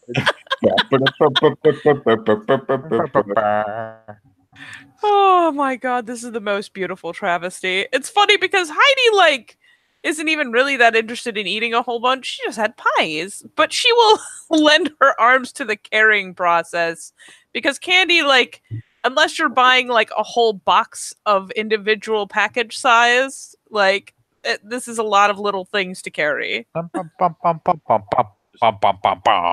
Jane walking in with 3 huge boxes of popcorn. Like, you've got, like, the buckets, the no shit buckets. Got to a Someone's, point, like, you know, carrying... boxes that just the standard cardboard boxes that you just put things in when you're delivering them. Like at the point of like filling up the buckets, it's kind of putting them out into that. Oh yeah, someone's got like a thing of giant fucking Slurpees. This is a travesty, is what this is. But hey, the bird is pretty hype. That is some good money they made, and yeah, you guys go watch The Princess Bride. Tell me where the freaks at. I gotta tell you, with the presence of 3 guru, this room is lit. To be fair, the bird is usually pretty, like, especially like fucking midday, it's gonna be empty anyways. Lit. I mean, the concessions guys were kind of leery, but then you started just throwing dollar bills everywhere, and they were like, well, fuck it. Lit. All in the movie theater watching this shit. Oh my God. Hey, every time he says inconceivable, it's like Bill knows his movie front and back. You can kind of see him mouthing like inconceivable. I'm surprised he's not just literally yelling it. You're pretty much the only ones in there. Inconceivable. You have to maintain a certain decorum. I mean, Bill might have to. I put nothing past the other two. James is like, I've never seen this thing before. I know why. Leans over. Inconceivable, Heidi. Inconceivable. She just you go inconceivable. She's like, I don't think that word means what you think it does. And the weirdest mock serious, like you could almost buy it kind of way.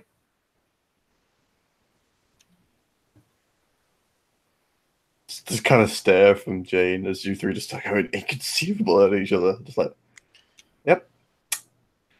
Yep, they're all crazy. Lighten up, Bits. It's just a movie. We lean back, smirking. Lighten up. Yeah. It's Princess Bride. How can you not enjoy the fuck out of this? Look at that. That's Andre. That's Andre the Giant. Just kind of like shrug. I don't even know what I like. Look. It's Inigo Montoya. Who? His father died. Look at that. Look at him. I imagine the movie runs its course. Yeah, it does. Ridiculous Alright. things happen. No, Bob. We have to sit here for however long the movie runs. giving no. commentary on it. I am That's it. We're all gonna pull this up and do live commentary as it runs. Mystery Science Theater 3000ing this. Oh, That'd be pretty classic. Camera cuts with the sound of Timmy Trumpet and Savage Freaks in the appointment building. I mean, it's at the hospital, so. all right. So, needless to say, we are not going to all pile into this appointment. No, you're not.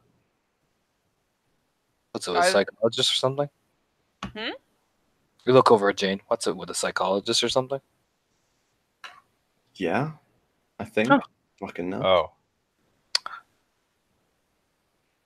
Well, hopefully, Don't they're- accept any drugs.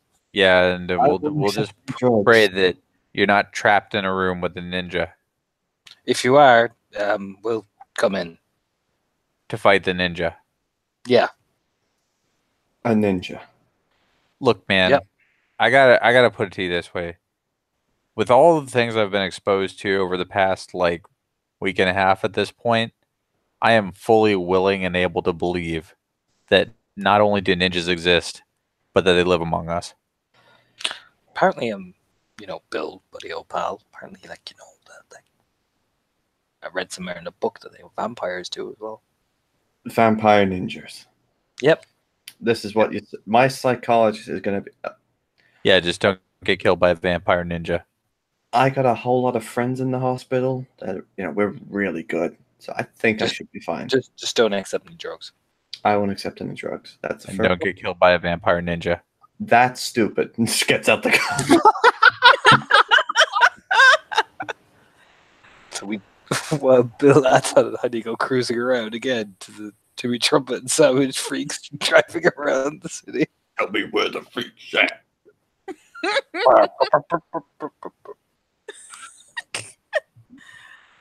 Oh God. So here's where we have a little bit of fun. Made all the more fun by the fact that it's, well, surprisingly doable. So what we are going to do is we're not going to talk our way through an entire sit down with your brand new shrink, because I fucking can't even. But what I am gonna do is open your sheet real fast. Da, da, da, da.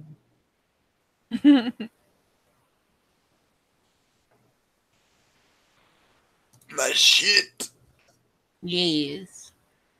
And I am going to, over the course of essentially this sitting with your shrink, have you roll.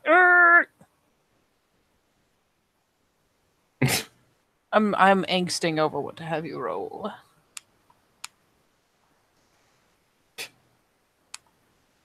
We will just go with some raw intelligence to see whether you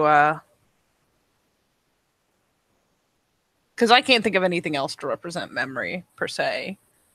So we're gonna go with a raw intelligence roll and see how this goes. That's per good. Would have been really funny if you'd botched, but no. So over the course of this nice talk with this nice man, basically he will, you have a brief, kind of greeting period, but he does have you penciled in for a full fucking, appointment. So he sits with you and the two of you start chatting, and he'll have you like walking back to the earliest thing you remember.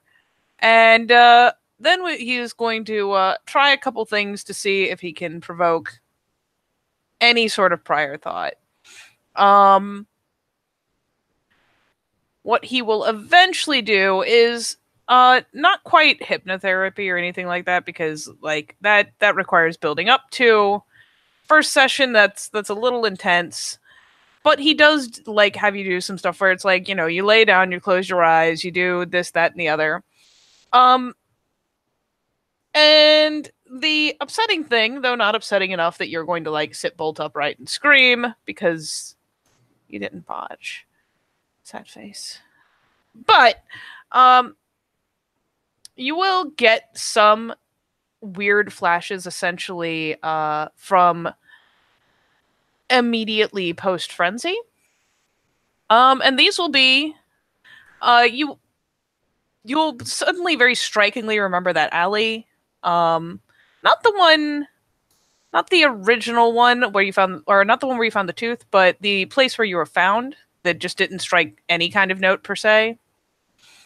You do get the weirdest kind of like, you kind of recall it, but you remember it at night.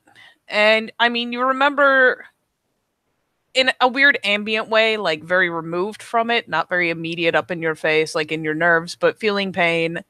You do remember blood. You do remember seeing your talons for the first time then, as opposed to what you were quite sure was your first memory of them in that hospital. But you kind of retrieve some flashes. You do know that by the end of what you did, you were exhausted from running. You were in some pain, and you eventually, like, you kind of remember just being tired and needing to lay down, and then the hospital. So you do retrieve some not as much as you might like, not stuff from before that, nothing that gives you a hint about your family, your name, anything like that.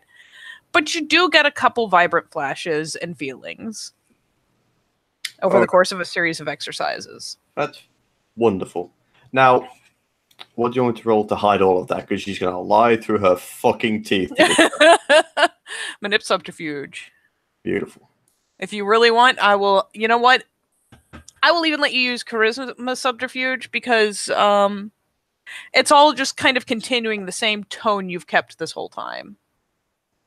I'm trying to see, do you have anything to add on to it? You don't. All right. That's pretty fucking good. Let's give this guy a reasonably educated perception empathy.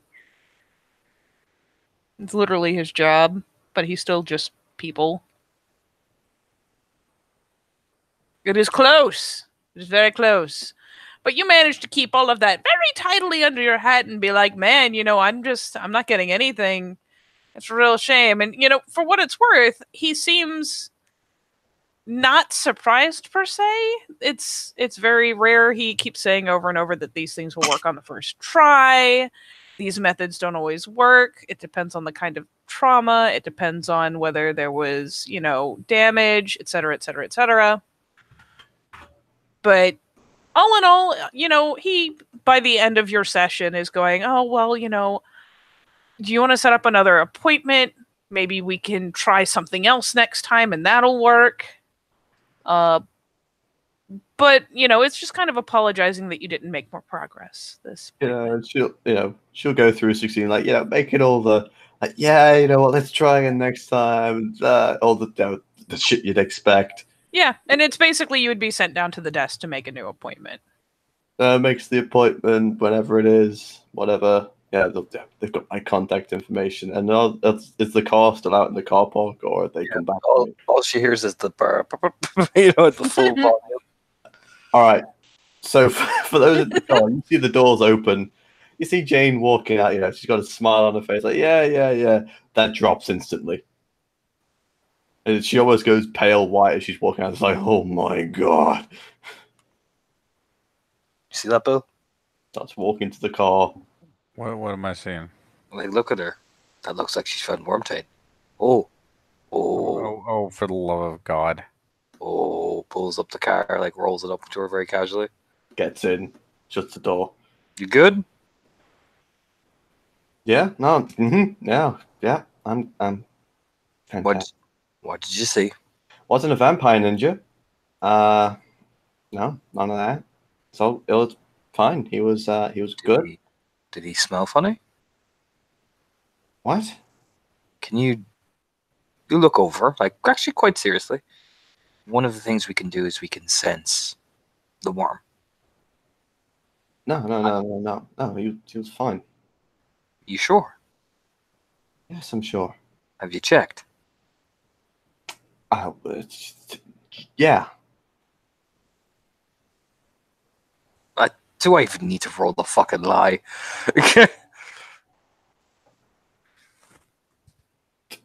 No.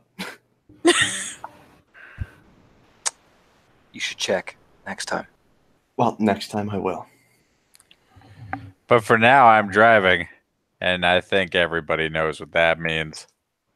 Oh God, no, Bill. Oh, yes. Just rolls back into the seat, dying slowly. I was not ready. Bill seems so happy as he drives off.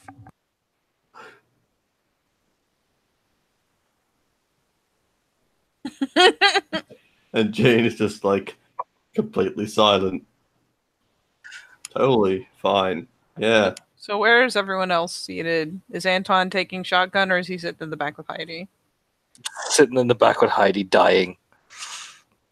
Like, literally sinking down the seat. Just, no. Bill's just up front with poor Jane, like, and if my heart was a car.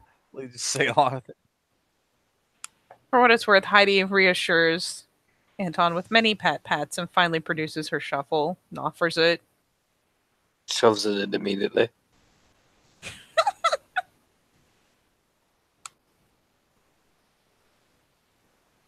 So, you have a thrilling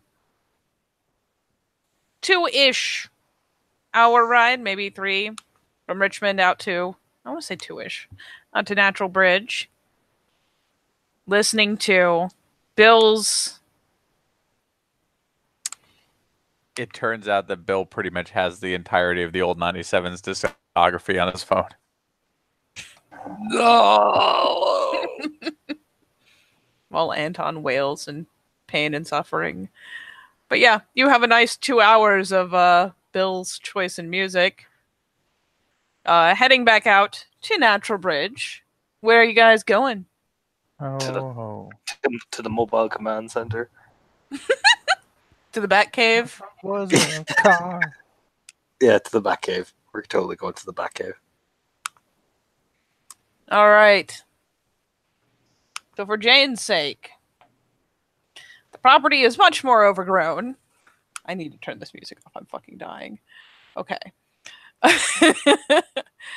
So for Jane's sake, the property is still fairly overgrown. This is not a manicured lawn. It is like some fucking Pokemon level tall grass out there. There's shrubbery, there's wild trees and shit, there's vines, Virginia creepers everywhere. That shit grows just everywhere. And all in all, it looks abandoned. Like as the transport vehicle rolls up. Though there is off to one side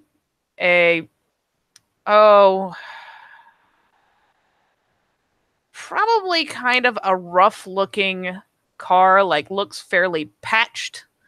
Just a generic fucking sedan, patched up. You know, you can tell parts have been traded out, parts have been replaced.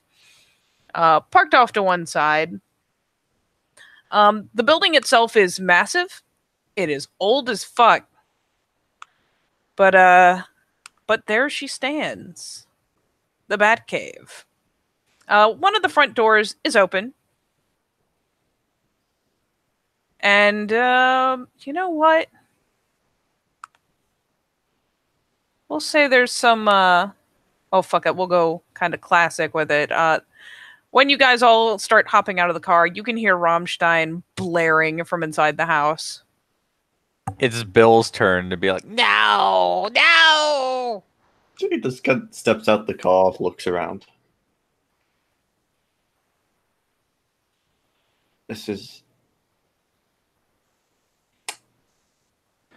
stops herself. And believe it or not, I came upon this place entirely by accident. This It's a work in progress, you'll say. It's not the greatest. I know before you start saying it's shit. But it's a work in progress. I was gonna say it has potential. It has a lot of fucking potential. We've found a lot of places we can use. It also Literally, looks like a total psychotic murder den. it's not a murder den. Nope. I mean, if we're raiding places where people got killed, my house is numero uno because I killed someone there. But like it's got and like an underground like bunker thing. I mean, it's like a storm cellar. Yeah, it's like a storm cellar. We've got numerous rooms. We've even got like a kitchen place thing. Like this place is massive. Yeah, once we get the kitchen up and running again, we could even, I don't know, like bake bread. Yeah. It's got a big old kind of oveny type situation going on there. Take a fuck of a lot of scrubbing, but And if you step over to the other side, there's a whole load of shit. What kind of shit? Plant spirits, shadow spirits. Don't go upstairs. That's where in the attic there's bats there. We have a thing with them. Bill makes like the sourest face when the Embra's brought up. The bats and their spirits, we have an agreement. We keep them, up there, not disturbed.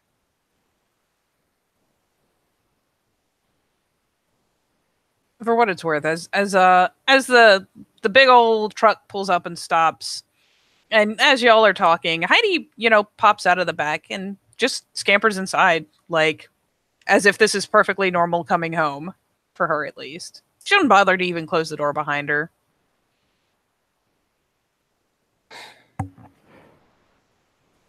Okay. So this is kind of our like command base essentially. Command base. Yeah, we're not. We're working on a better title, but it's a good Command place to be. We'll do a command base for now. Command base. So what? We're going for a Tracy Island vibe or a Deep Space Nine? Deep Space Nine. Right. Well, which one of you edgelords is going to show me to my room? That'd be him. I'm gonna go check on how the shitter's going. Yeah. I mean, Becca's probably in there now, so we'll probably all starts just walking towards the door. They walk up, it's like, it's totally a fucking murder house. Quick note here. So until this shitter is completed, this is kind of an in the woods scenario. I can show you a number of pumps for the well water around here. I don't know so much about the water quality, but they work. The shitter's literally been done right now as well. You know what? I don't know if I've ever been camping before, but I assume that this is what it's like. Literally, we've literally just installed the you killed in. We're beginning to deal with. Oh God, we're gonna have to work with septic tanks, but whatever. Progress, always forward, never backward. I'm just saying. Yeah, is this what camping's like? I don't fucking know. You're about to find out. Keep walking.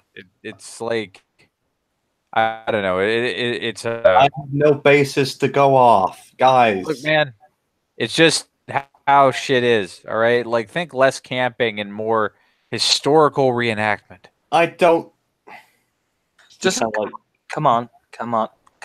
Let's go inside. The second Bill's inside, he's already drinking. Bill reveals to you in the process that there is, in fact, a very classic murder basement, but it is set below ground. It has a dirt floor. It has, probably a pile of jars in the corner now to free up some of the shelf space, because keeping the soda and beer and whatnot down there keeps it pretty reasonably cool, actually, without need for a refrigerator. But it's definitely the very classic, horror movie murder basement. For what it's worth, the inside, it's rough. Now, a lot of it has been cleaned up. Like dead carpets have probably been rolled out by now. Loose or dangerous boards have been fixed. And more importantly, it's pretty clear that there has been recent carpentry done. A lot of stuff to fix up the walls, fix up the ceilings and whatnot. It's actually looking like it really is a work in progress. There's paint. But like, there's paint done as well. oh, that's right. At least one of the rooms is painted. Yeah, it turns out Heidi's a big fan of floral colors. I've been doing a lot of the carpentry work. Like we're getting it pretty. Look around. We're getting it pretty done. Making good progress. Died in here? We have a generator for that. No, I mean, has anybody died in here? No, I don't fucking know. I've been trying to research it, but no, nobody's bloody died in here since I found it anyway. It's just a genuine question.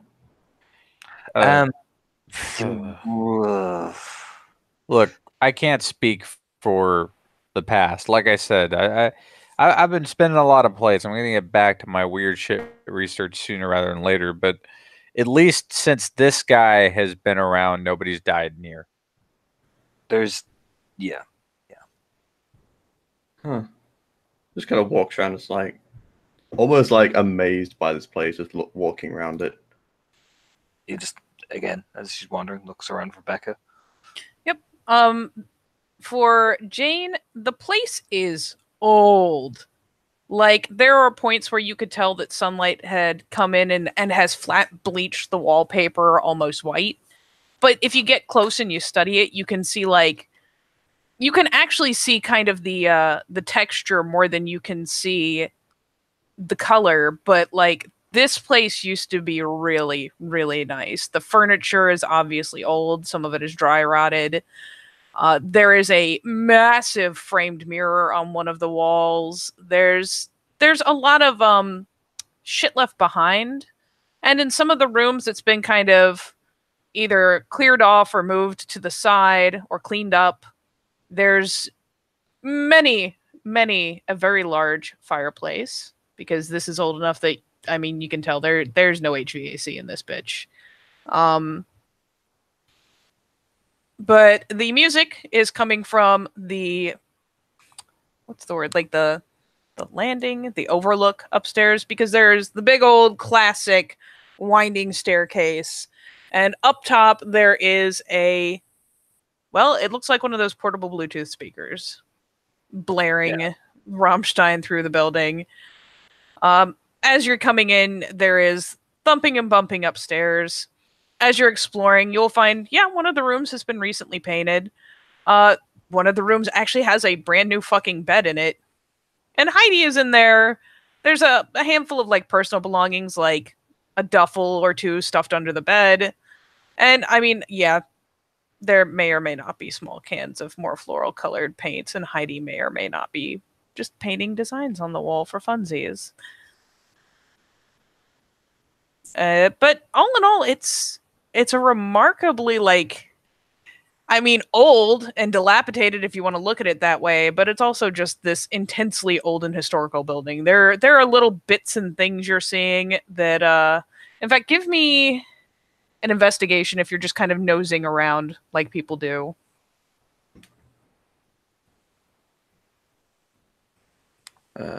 Sweet. Because if you're anything like me, you're just randomly poking and nosing and... Well, it's the kind of idea that, she's definitely looking around and stuff, but what it looks like is almost like she's just lost in it, like just kind of wandering around, head in the sky, kind of looking around, like complete change of like bitchy demeanor, effectively. Just walking around like this is like amazing. Yeah. There's a lot of rooms to go through. You too, like Heidi, will spot that there is even the points of detail from when these were made from old handcrafted things. There is essentially a panel even inside the fireplace, on the back of it, that has an engraved raven on it. There's there's a lot of interesting little bits that you spot as you're looking around that are just like, yeah, someone many, like literally a good couple centuries ago handcrafted this shit and it's still here. Meanwhile, yes, the music is coming from upstairs. The thumping and bumping is up there. When Anton comes up, one of the smaller rooms he's explored and made sure the floorboards are steady on has a Becca in it, and she has a toilet up there that she seems to have, for the most part, fought into place. There may be a brand new hole or two in the wall that she has, run pipes or hose in and out of, and carefully caulked to minimize airflow. But yeah, she's plopped down, butt on the floor, cigarette hanging out of her mouth, and fiddling with some sort of weird doodad attached to the hose. Actually, no, she's not sitting. She's standing and has like both arms in the tank of the toilet where she is, God knows what she's jury rigging. He'll knock at the door so she's aware that he's there so she doesn't get fried, essentially. Oh, yeah. She flicks a glance up. Oh, hey. Hey. How's it coming? Your poop palace is nearly finished. The only real interesting part is where to pipe out the results, really. And that's probably going to involve a hose and periodic, like, latrine-style digging, unless we can find some way to pipe it out. Because this bitch ain't got no pipes. We'll figure it out. If not, we'll do the latrine-style stuff, but let's figure out what we can do with the pipes. Oh, yeah. I mean, we've got a place for shit goes out, working on water comes in, so you don't have to literally go outside and turn on the hose every time, because that would be a bitch. Sweet. We found a new girl. New girl? Kind of flicks a glance over. Yeah. One of us. Which us? Points at himself. Oh, one of you us? Like Yeah. Bill? Yep. She gonna try to talk to me and Ruru too? No, she's from the city. She's a bit more uppity. There's an amused snort. She just kind of shakes her head and goes back to like whatever she is doing in the tank of that toilet. You alright? Yeah. Yeah, I'm okay. Alright. I'll leave you to it. I'll be downstairs, okay? Yeah. I'll Um, be down once I get this figured out and hopefully don't flood your entire second story. do you want a beer? Fuck yes. Yeah. When you come down, I'll get you one. Smirk. Smile. Give her just more like smile. And then walks downstairs. Make sure she knows he's walking as well. Oh yeah. I mean, she can hear him putzing along. It's hardwood. So much old hardwood. It could use some relacquering, but all in all, pretty fucking impressively good shape. He just jogs down the stairs to where he assumes Heidi is.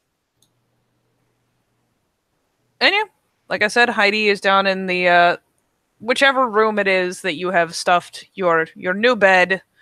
I imagine it is where they did most of their painting, and Heidi has a couple of the small cans open and is just kind of drawing out seemingly like pretty whimsical sorts of designs, though she's only going one color at a time. So there are parts where it's starting to kind of come together and parts where it looks like just kind of flowy, wispy lines, or maybe those are supposed to be flower petals there. Who knows what that is, but she's just having a good old time.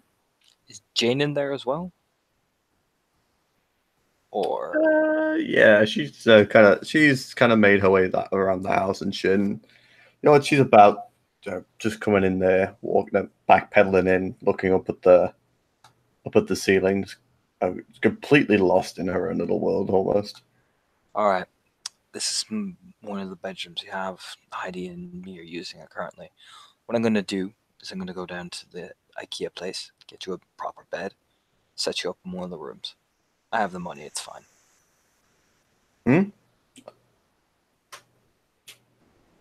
What? I'm gonna set you up in one of the rooms. I'm just gonna have to run down to like the IKEA and buy you a bed. No. I mean, buy my own bed. I got this. Look, you're an ass, but you're setting me up with a room. Just let me give you money for the bed. All right, all right.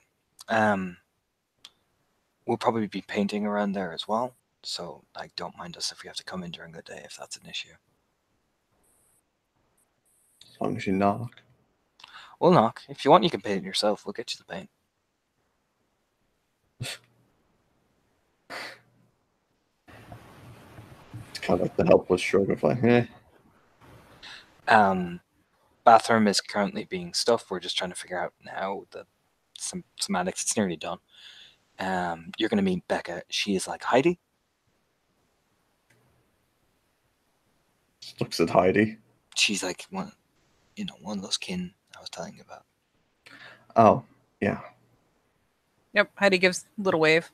Still got a paintbrush in hand. Looks pretty happy. Has a little bit of paint on her hands, but just for funsies.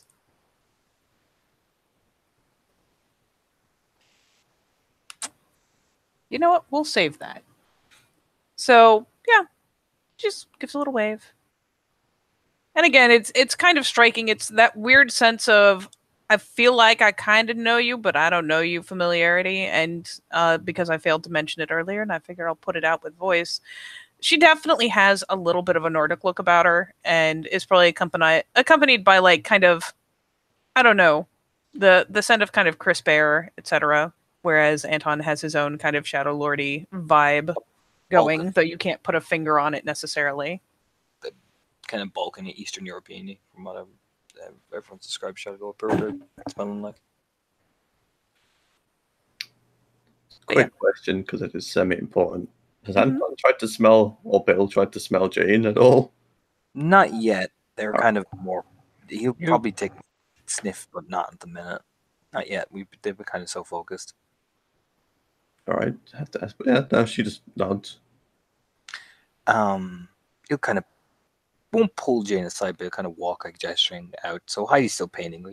He knows where she is. He'll lean over. Heidi has a big phobia of spiders. And she has trouble sleeping at night. So you're gonna need to be prepared for that. Well,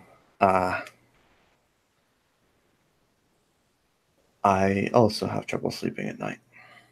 Just nods once, doesn't ask why. Okay. Well, in that case, I'll probably be up with Heidi, helping her. So if you need anything, you just kind of, I'll be like a door down. She nods. It's just don't be alarmed if,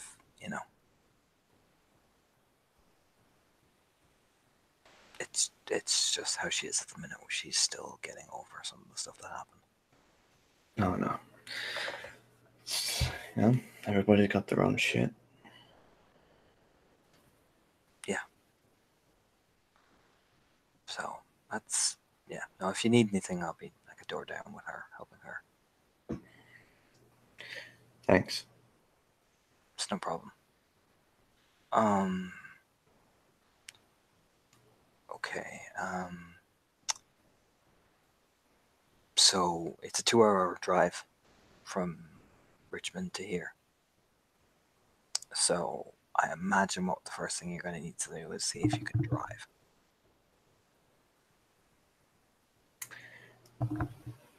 Yeah. There is also where I am, which is Natural Bridge, which is a small little town. The only problem is that everybody knows everybody. Yeah, small town. Yeah. Bill is Roanoke.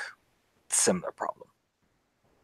Well, I'll be here, because it's a city. Like you said, there's shit all over the place. I'm only gonna need to go there if I need to. That's fine. Yeah, okay. Just nods to himself. Just out of curiosity, what's Bill up to? Bill, now that he has alcohol, has the patience to strike up his research again. Oh yeah, that's right. Does he leave it out when he goes? Like, is there one room that's just like the conspiracy chamber? There is a. Hold on here. So let me find a very specific something that I'm pretty sure I saved. Do.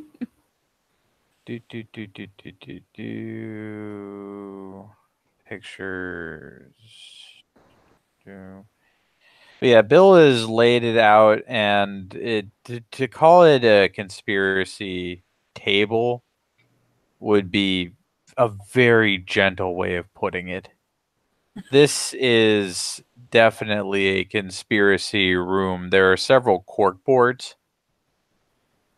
Pretty much a cork board for each wall, and a table near each cork board to just kind of turn it into this waterfall of human insanity. I imagine Jane will have passed through, which is why I'm asking. There are all kinds of printouts, and he understands that he's working off of his data 90% of the time when he's out here, but there instead is all kinds of printouts, handmade notes, books. It looks like Bill has actually spent the time at a library to go and get some of these things, especially a local library that might have old newspapers from the area dating back to God knows how long. Things like that. And Bill is back at work. The only clean table is a table that's obviously meant for alcohol. That one has a bottle of whiskey on it that Bill's been swigging off of at this point.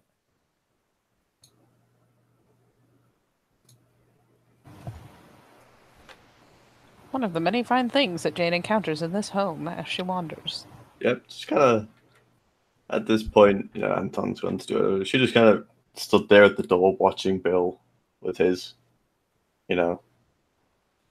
totally not crazy room. For the moment, it doesn't look like Bill has noticed your presence. Instead, he is a mess. He's got highlighter pens with different colors sticking out of his pocket. He's got a regular pen in his mouth. He's got a cigarette in the other side of his mouth. He looks like a fucking walrus. She just kind of knocks on the door frame. Huh? Is this your office? No, it's a project. Project? Okay, so I understand that our friend Anton acts like he knows what he's doing, right?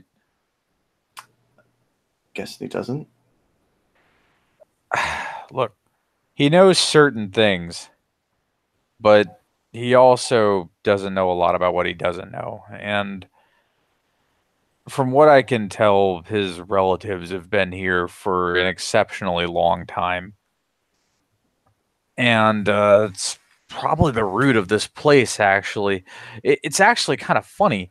You see, when you look back in the records, this place actually doesn't even show up on most of anything. There's no records of this place's construction. There's no records of its incorporation into the township. It's almost like the place has just been fucking wiped off of every map that's conceivable. Hell, I mean, if you look at the trail up here, you realize we were literally running over tree roots a couple times. As far as I know, people, in spite of there being a deed for this place, did everything in their power over the last damn near 200 years at this point to cover up this place's existence, all the while supplying it with everything that old-timey people needed. Now, even worse, and he goes to a different board, is his actual family history.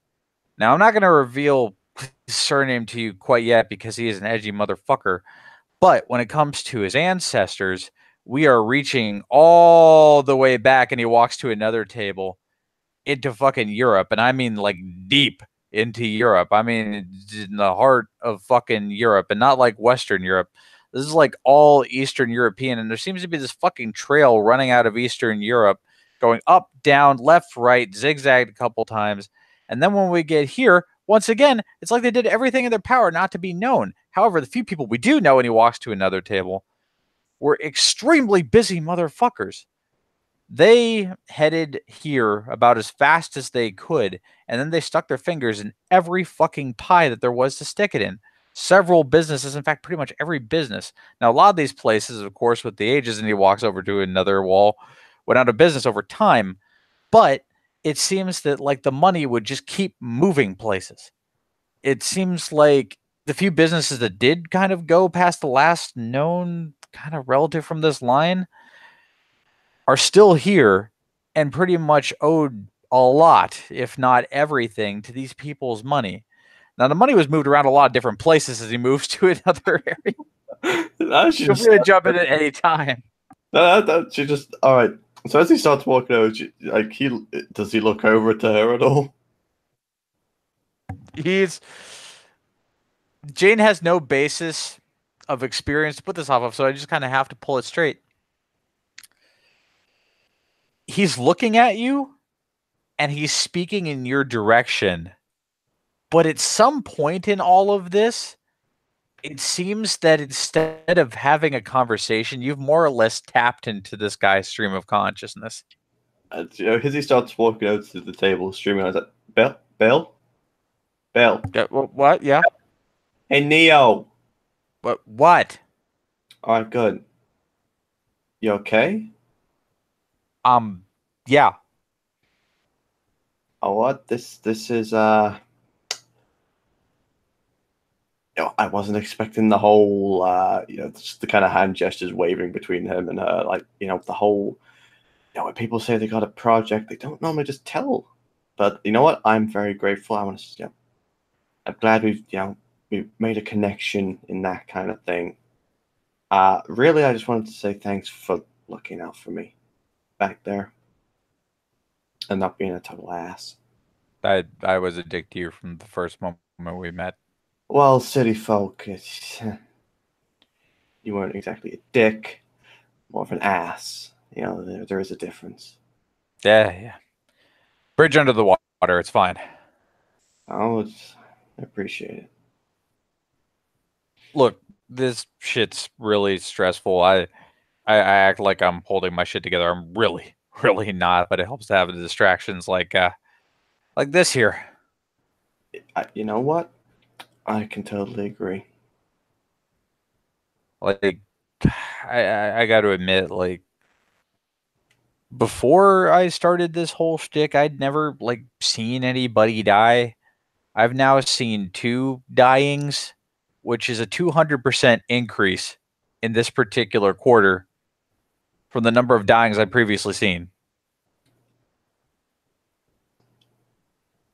So, still processing that. Yeah.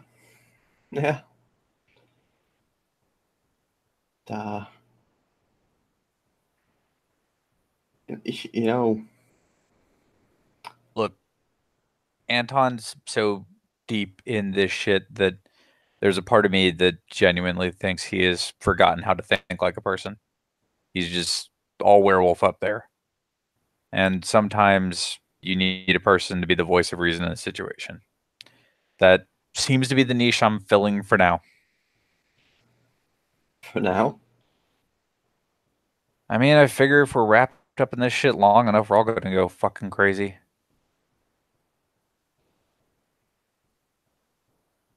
He shrugs. Relights a cigarette that went out during his rant. That's one way of putting it. Thanks. But for now, we'll just do what we can to hold shit together and fight the worm, I guess. Yeah. You know, it's funny. I spent years like fantasizing, right, about working from home, practically being my own boss, that stupid fucking desk. And I have all of that now, and it just doesn't seem to matter anymore, you know?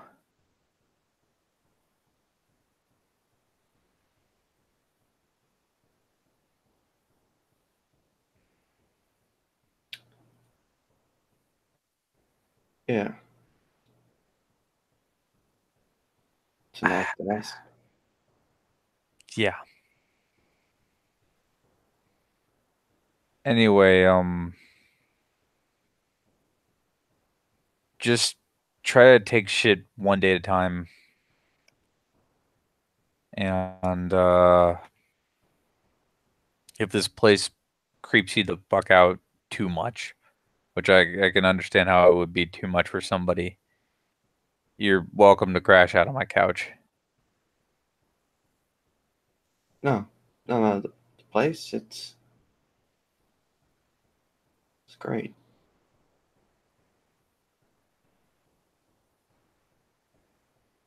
Cool. Kind of starts looking upwards. There's so much in this room. You have no idea if it's organized or how he does that. Just looks up at the ceiling. Yeah, with the roll you made earlier, you're even picking out like designs that are very much faded, but like even painted onto the ceilings in some of the rooms. It's intense. Oh, one last thing I gotta warn you about. What? Sometimes, and this is how I caught on to most of this shit. So remember I was talking about Anton's ancestors? Yeah. Well, sometimes they decide they're the captain now and are in the driver's seat. So if he just starts acting off, just let me know and I'll handle it. What? Sometimes his dead relatives hijack his body and make asses of themselves.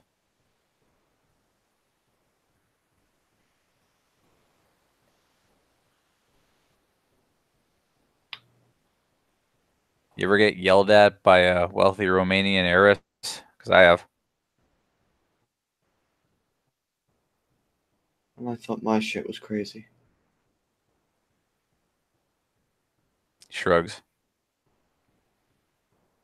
Right. Oh, thanks. If you, anyway, I can help out, this shit. Kind of just Yeah. gestures around. Just let me know. Yeah, I'll keep it in mind. Because I haven't got a clue what I do yet. Stop walking as she's walking down the hall. And as you're walking down the hall, we'll say that's about when. Oh, not that. This. You'll finally hear some footsteps upstairs. There will first be, essentially kind of a weird, not quite on point flushing noise. You'll also hear water running, but after a couple rounds of that, this chick, you can see her like past the banister, starts kind of puttering out of one of the rooms upstairs.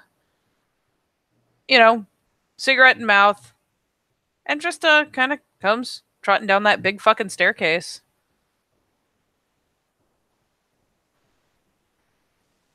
Yeah, she just, looks at her. She's coming down. It's like, oh, that's a new person. Then yeah, as she comes down and like eventually catches sight of you, because if nothing else, the stairs kind of turn this way, that way. She finally kind of glances over, reaches up to pop the cigarette out of her mouth and is like, oh, hey, new girl, right? Yeah, hey. And she will continue her way down and finally like come around offering a hand. Becca. Yeah, she actually kind of half smiles at this is the first person that's not completely crazy or creepy. Uh, Shakes the hand, smiles a bit. Jane? She gives a nod and a pretty easygoing grin. I mean, so for the sake of description, Becca is reasonably like built up, stacked, kind of the classic. Like let's face it, she's kind of a cliche for the hardworking chick. Like you're surprised she's not covered in like I don't know oil from doing mechanics work, something like that. On the other hand, she does have some stains on her jeans from like the caulk and whatnot, and does still have like you know a hand rag stuffed hanging out of one of her pockets. So how you getting on? I mean, it's a nice place. It's real interesting. But you know what? It's probably better than what I had going back for me in the city. Safer, I assume. Oh yeah, no one ever comes out here. Fuck, I didn't even know this was here. I mean, I've only lived in the area for like a year. And again, for what it's worth, that same weird sense of kind of off-putting familiarity. And she has kind of a distinctive look about her, though it's hard to kind of put a finger on per se. A little bit darker skin, whatnot. A lot of tattoos, but I will just say it's essentially straight up pure breed. Yeah. But I mean, it's got a lot of personality. Not a lot of modern amenities. No utilities really, but between putting together that generator and actually bullshitting in a toilet, it's getting pretty livable. Needs a good coat of paint, some shower. Definitely a shower. Oh yeah, I should do that next. So you do plumbing and all that? Oh yeah, Dad and I get by on mechanic work, plumbing, little bit of electric, handyman type shit, Can't go wrong with trades. Exactly that. Need that shit everywhere. Then we travel an obnoxious amount. Finally reaches up, kind of pulls some flyaways out of her face, glances around. Fuck did Anton go anyways? I think he's in the kitchen. There's a kitchen in here? What's left at one?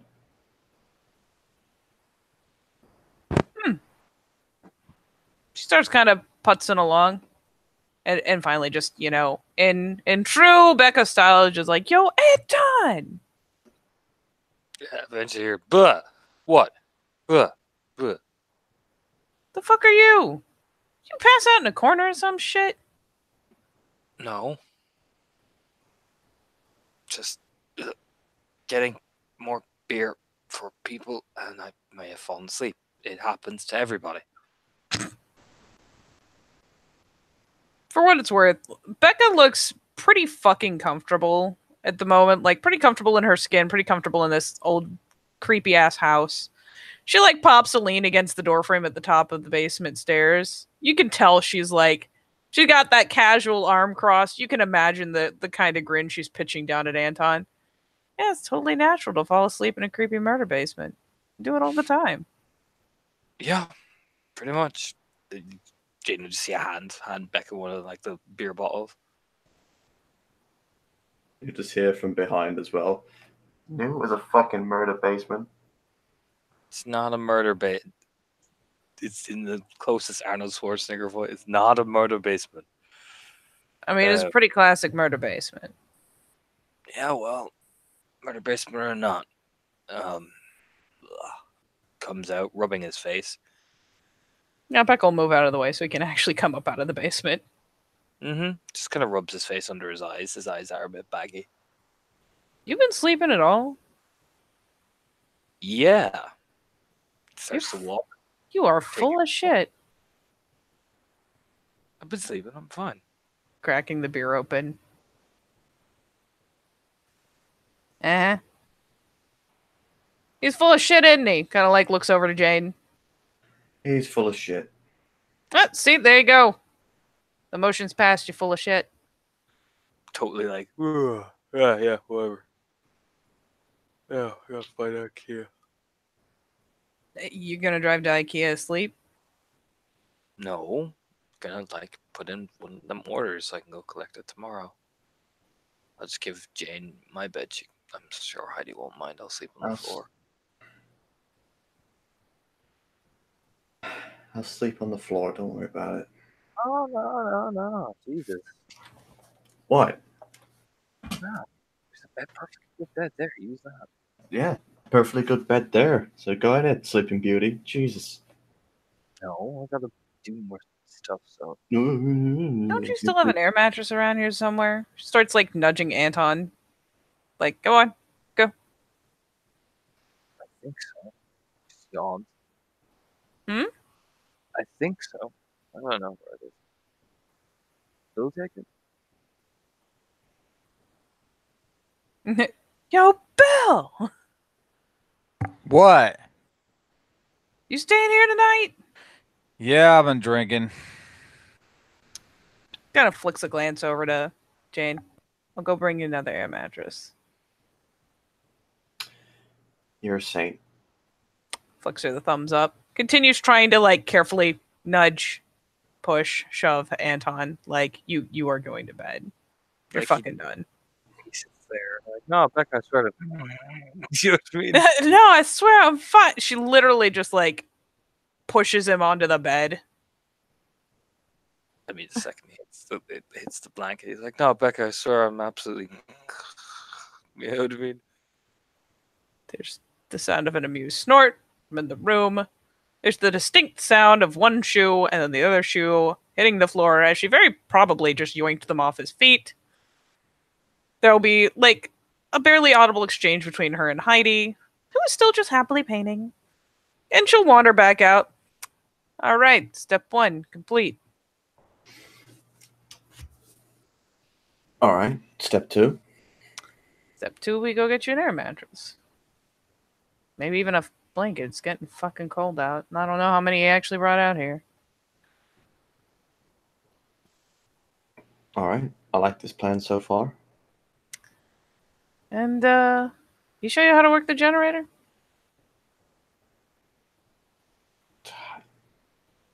I mean, you could show me whether or not I could do it is a different story.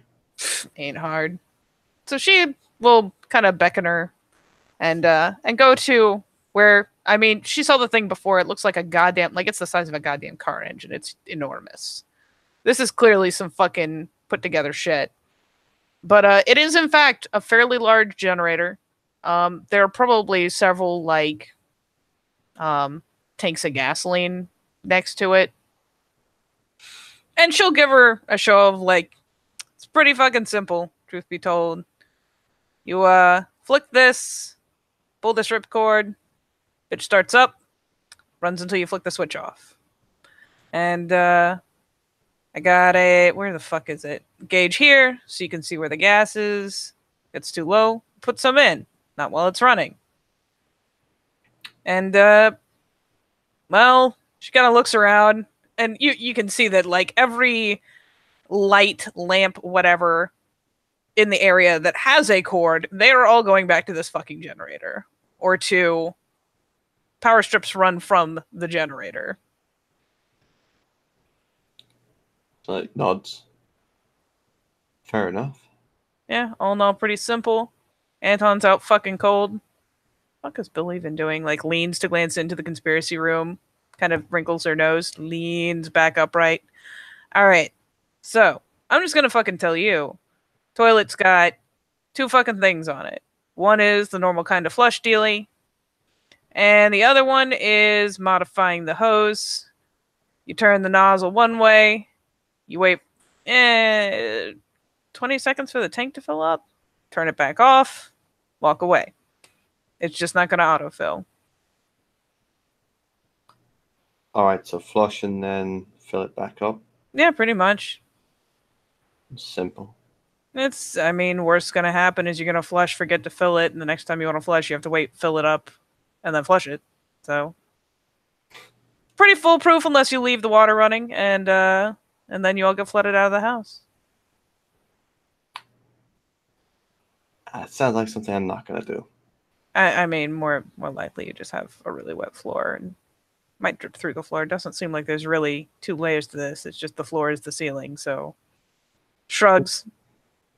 And just one bad looks for it, there's still holes in the floor. It's not exactly a perfect seal. This is some old shit. Some real old shit. Pretty cool though. Yeah. And you know what? Here, mind if I put some shit in your phone? No. Yeah, she'll just hold a hand out for it. Just hands her a phone. And yeah, she will proceed to put in her contact information, and then she's normal enough that like she puts in the information, she takes a second, holds the phone back, takes like the most ridiculous like duck face selfie, puts it in there so it'll pop up when she calls, and then keys in her address. There, hands it back. That is fantastic. Dad's got a garage out away. And that is where I stay. And in a pinch, if something hinky goes on, it's not like arms and armor safe, but Grandfather Owl's apparently watching it, so any hinky shit tries to chase you there ain't gonna get a lot of purchase on our property. Thanks. She just kind of shrugs like it sounds crazy to her too. It looks like she's literally parroting like clearly her dad has lectured her that this is a thing and is important. So she is passing it on because it's totally a thing. Totally important.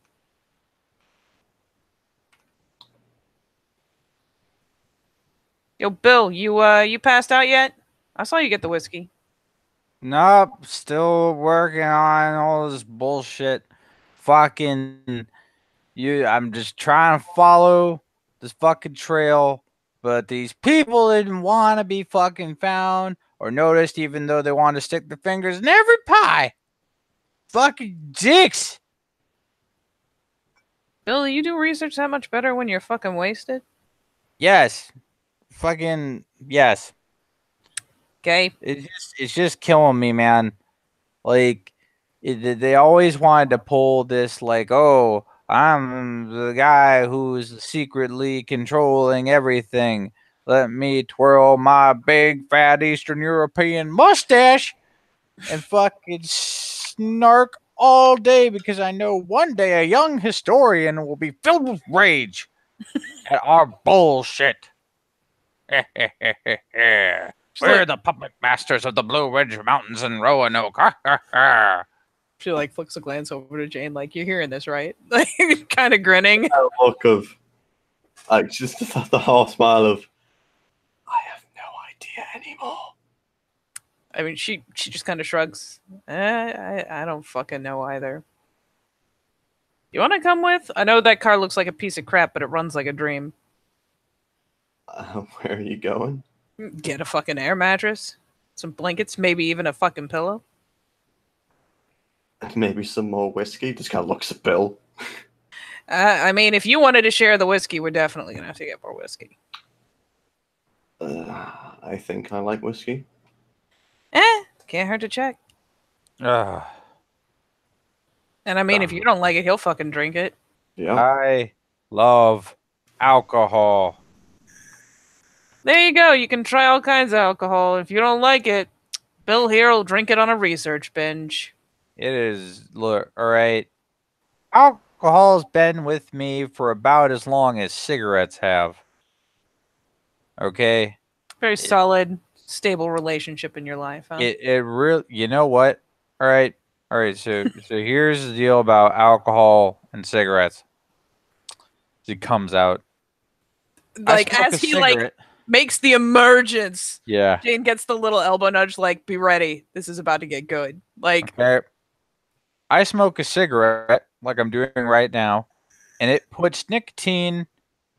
Well, first smoke in my lungs and then nicotine in my brain literally every fucking time. Every single time. Cigarette, nicotine. I drink enough alcohol. And he's really guzzling the whiskey. Who knows? He's probably not getting much work done today. Drink enough alcohol. All right. And I get drunk literally every fucking time. So, Mr. Cigarette and Mrs. Whiskey have been more consistent to me than any significant other I have literally ever fucking had in my life. Because here's the thing about significant others. One day, all right, one day you think you're cool and things are going and there's a foundation to build on. You're really getting somewhere. And the next day they dump you and fuck your brother. And he just marches back in the room. the eyebrows kind of pop up, like, oh. Side glance. Right. I'll remember that. Right. So, Walmart. Walmart it is. And I think it is fair to say we shall end this scene with a comically dramatic Walmart shopping scenario wherein an air mattress is secured. Fucking Jane can pick out whatever weird ass blankets she wants. She can have the ones with fucking Pokemon on them if she really wants. Fucking Becca don't care. So they will get her a few things so that she can survive this busted old house. And yeah, I think we'll call it there with getting Jane moved right on in to the Batcave.